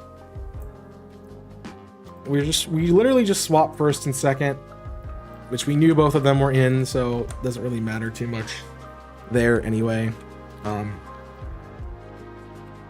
We have 3 4 and 2s, which all are in the right spot. They didn't change at all. We have some 3 and 3s, which are gonna mess with the stats here, because Gordon is gonna fall down into the danger zone, as we worried about last time, as I was talking about, rather. And then I think the rest of the board is correct. So here's where we stand going into week 7. If you've made it with 2 losses, you would be 4 and 4, which I think is nearly impossible. So everything above 5 and up are pretty much secured in. So Thread, Kryptonite, Thread King, Banzai, Beans, and Wastecar are set for playoffs. The 3 and 3 teams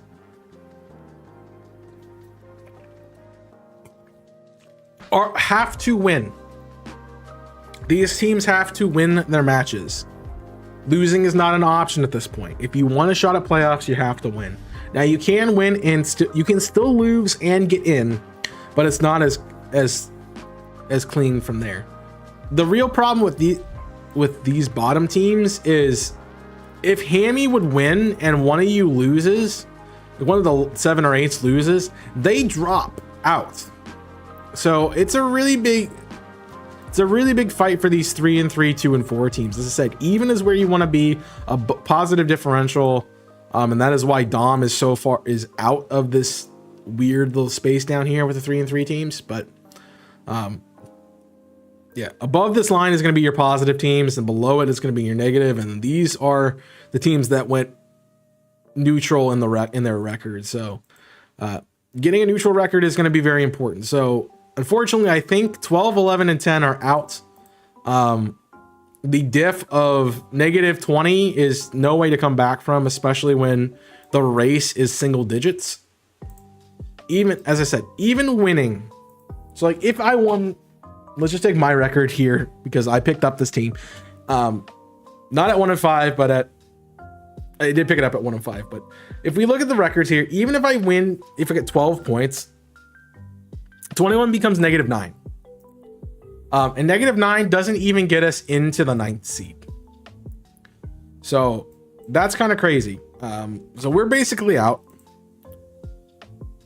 Mate has a shot. 3 and 5 team definitely could still make it in. And if you get 12 kills, you're at -1. So that is a playable spot. -9, not so much. Potentially it is. And Scal just, yeah, they're, even if you would win 12 points, you're still at -11. So like these teams are basically out. The bottom two are definitely out, in my opinion. It would take a really weird cycle to win. I did come into this picking up this team knowing that there is a very, very small potential for me to make it in, but a lot of things have to go really specific, and that usually doesn't work out for the team that is looking for the very specific way forward to get there. So we're probably out. Oshawotts are definitely out. 0-6, there's no way to come back from that. You need to get in the playoffs right now. You need 3 wins, and you have 2 that you can get. So they could play spoiler to some teams. That's about it. We kind of knew they were out when they didn't win a match this season at week 6. So unfortunate for them, but there is some potential there to play spoiler on some other teams. The big important part, I'm looking at my schedule specifically, is I play the bottom team and the 9 seed right now. And just to let you know what I think about when I'm in this position is I can realistically get 6 kills and win 6-0 against both of these teams. It's going to be very unlikely that it happens, but it could potentially happen. If that does happen, I would knock Hammy out of the 9 slot, but I'd still be -9, and I'd have to ask Clock or Gordon to really lose bad. Probably both of them to lose bad the next 2 weeks to have a shot to get in. So it's really hard to get in at 11, from 11 and 12. 12 is impossible. 11 is super hard. 10, you have a shot. It's not great. Again, if Clock and Gordon have a bad week, have a bad couple weeks, and you win 6-0, you're at -1. You easily can get in then. But again, that's really hard to get 6-0 wins. I guess not in this league, so anything's possible. But 11 is highly unlikely. 12 is out. And it's going to really come down to what the standings look like in week 7 after we see who wins and who loses in this bracket. If both these teams win, I think 11 and 12 and 10, 11, 12 can say goodnight. And then it's who's out from these bottom 4 teams and who makes it in. So none of them are secure. None of them are secure yet because that differential can easily swing. I mean, Hammy wins out. That's 4 and 4. That puts him on pace with the top 5 teams in the league, or at least the 4 and 5 seed, potentially giving him like a 4th, 5th, or 6th, maybe even a 3rd seed, if you want to go that far. The 4 and 2 teams need to win 1 more match. You win 5, you're guaranteed, because these 3 and 3 teams are pushing you. So if they all can't win out, everything 8 and up can't win out, because obviously there's only 6 matches and you have to play someone else. But if you win out here, like Threads in, Kryptonite's in. 5 is the magic number for an 8-week season to get in. If any of the 3, 4, 5 seeds win a match, they're in. If Dom wins in a surprisingly good fashion, like a 6-0 win, you're probably in. But again, 5 secures it. 4 is what you're trying to get to have a shot to play the bubble. 3 is also going to be on that bubble, but you need these 3. You need the other teams that are 3-3 to lose. One of them is going to get in. One of these 3 get in. Who is the question? One of them gets in, definitely as the 6 seed or a 7 seed, or maybe a cheeky 8 seed. Hammy has a shot at pulling 7 or 8. Mate has a shot at 8. We have a really bad shot at 8, but it's there. So it's gonna come down to a lot this next couple weeks just to see who can pull out all the stops in the final weeks to get a dub in very much needed season to play playoffs. But there is 8 teams in playoffs, so it's a little bit easier to get in than some leagues. I know there have been leagues that do the top 4, which again would be a really close race, making 5 wins the minimum to get in. But having 8, I think is fair for a 12 league team, just because, you know, you're getting rid of you get rid of a third of the players just there, and then you're asking, you know, your bottom seeds to take on Goliath essentially in the top. So the 7 and 8 seed, even if you do get in, you have to take on an undefeated team right now and a team that only lost to the undefeated team. So good luck. Honestly, that I wouldn't be surprised if Thread and King are our championship match, and we see it play out very similarly to what we did this week. So we could have watched the championship match this week, honestly, but we'll see what happens there. But thank you guys for watching. Thank you for supporting the GPA. It's a little quiet today, but that's okay. I assume most of you will be watching on the replay, so thank you for watching the replay. Again, if you've watched any part of this, I appreciate that, but you should be looking specifically for your teams, your matchups. Go back and find them. The whole stream is there for you to go back and look at. I did bring some thoughts about standings here at the end, so hopefully we take a look at that. But you know what you have to do? It's win. And if you win, you're pretty much in. That's kind of what it is. The only teams that are not are the ones that are currently not in. So the four bottom seeds really have to work this week to try to make a run. Because if you lose this week, you're out. That's it. You lose, you're out. Because you can't get to that magic threshold of 4. You can't try to get to that threshold of 3. Like, it's just what it is. So take your best shot. Take your best swing. I'll do my best. You'll see my match versus I play Scowl next week. So you'll see my match versus Scowl to see if I can even have a shot at playoffs or not. But we'll take a look at that next week for the week 7 watch party. I will hopefully not have this cough and a sore throat, a dry throat, but we will definitely see about that. Otherwise, yeah, I think that's all I've got for you. Let me know if you have any thoughts on the commentary, anything in the comments, in the chat. You can let me know in the server if you're part of the server. I recommend doing the comments because that does support the channel, because it's interaction on the channel. I hope you guys have been enjoying these. We will be doing coverage of all of the matches until I believe the championships. I haven't been told that I'm not going to be able to do playoffs, but there has to be a way to celebrate with our teams that are in. So I'm assuming I'm going to be doing this till playoffs.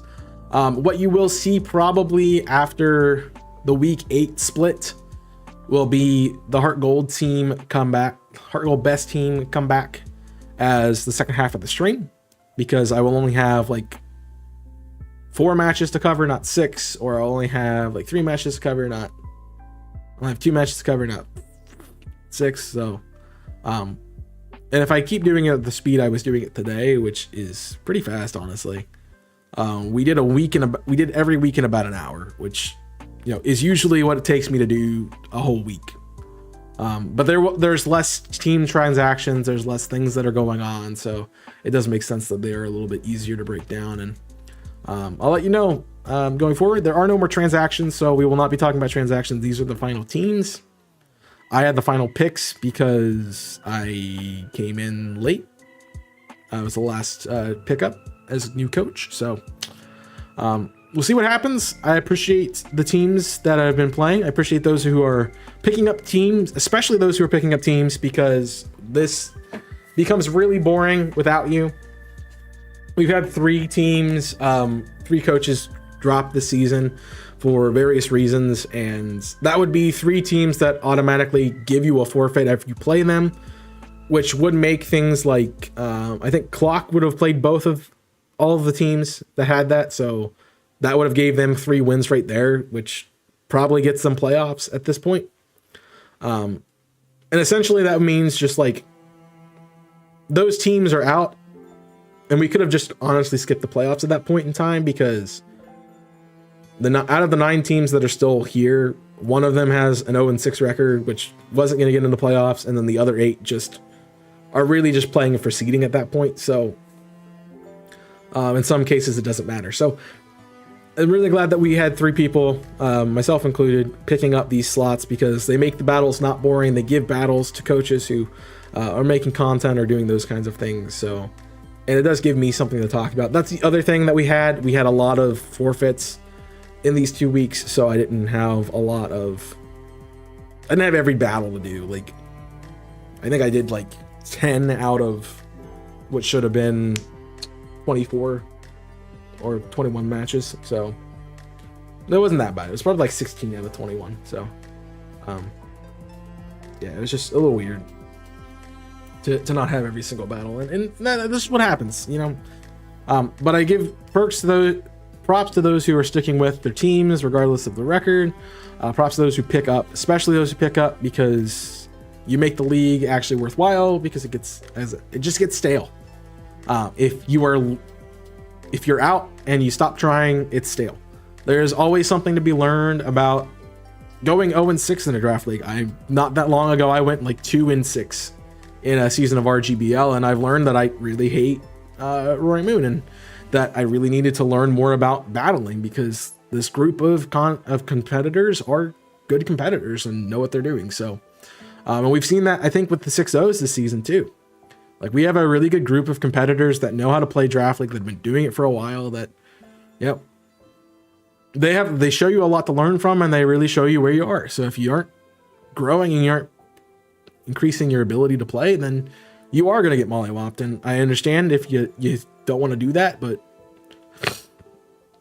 you got to think about like actual sports. It takes a little bit to rebuild yourself into a place where you can actually get a championship team. Now, we do it a little bit differently, that you can draft a really good team, but you also have to know how to play the team, and that just takes time and to learn and ascertain the specific skills to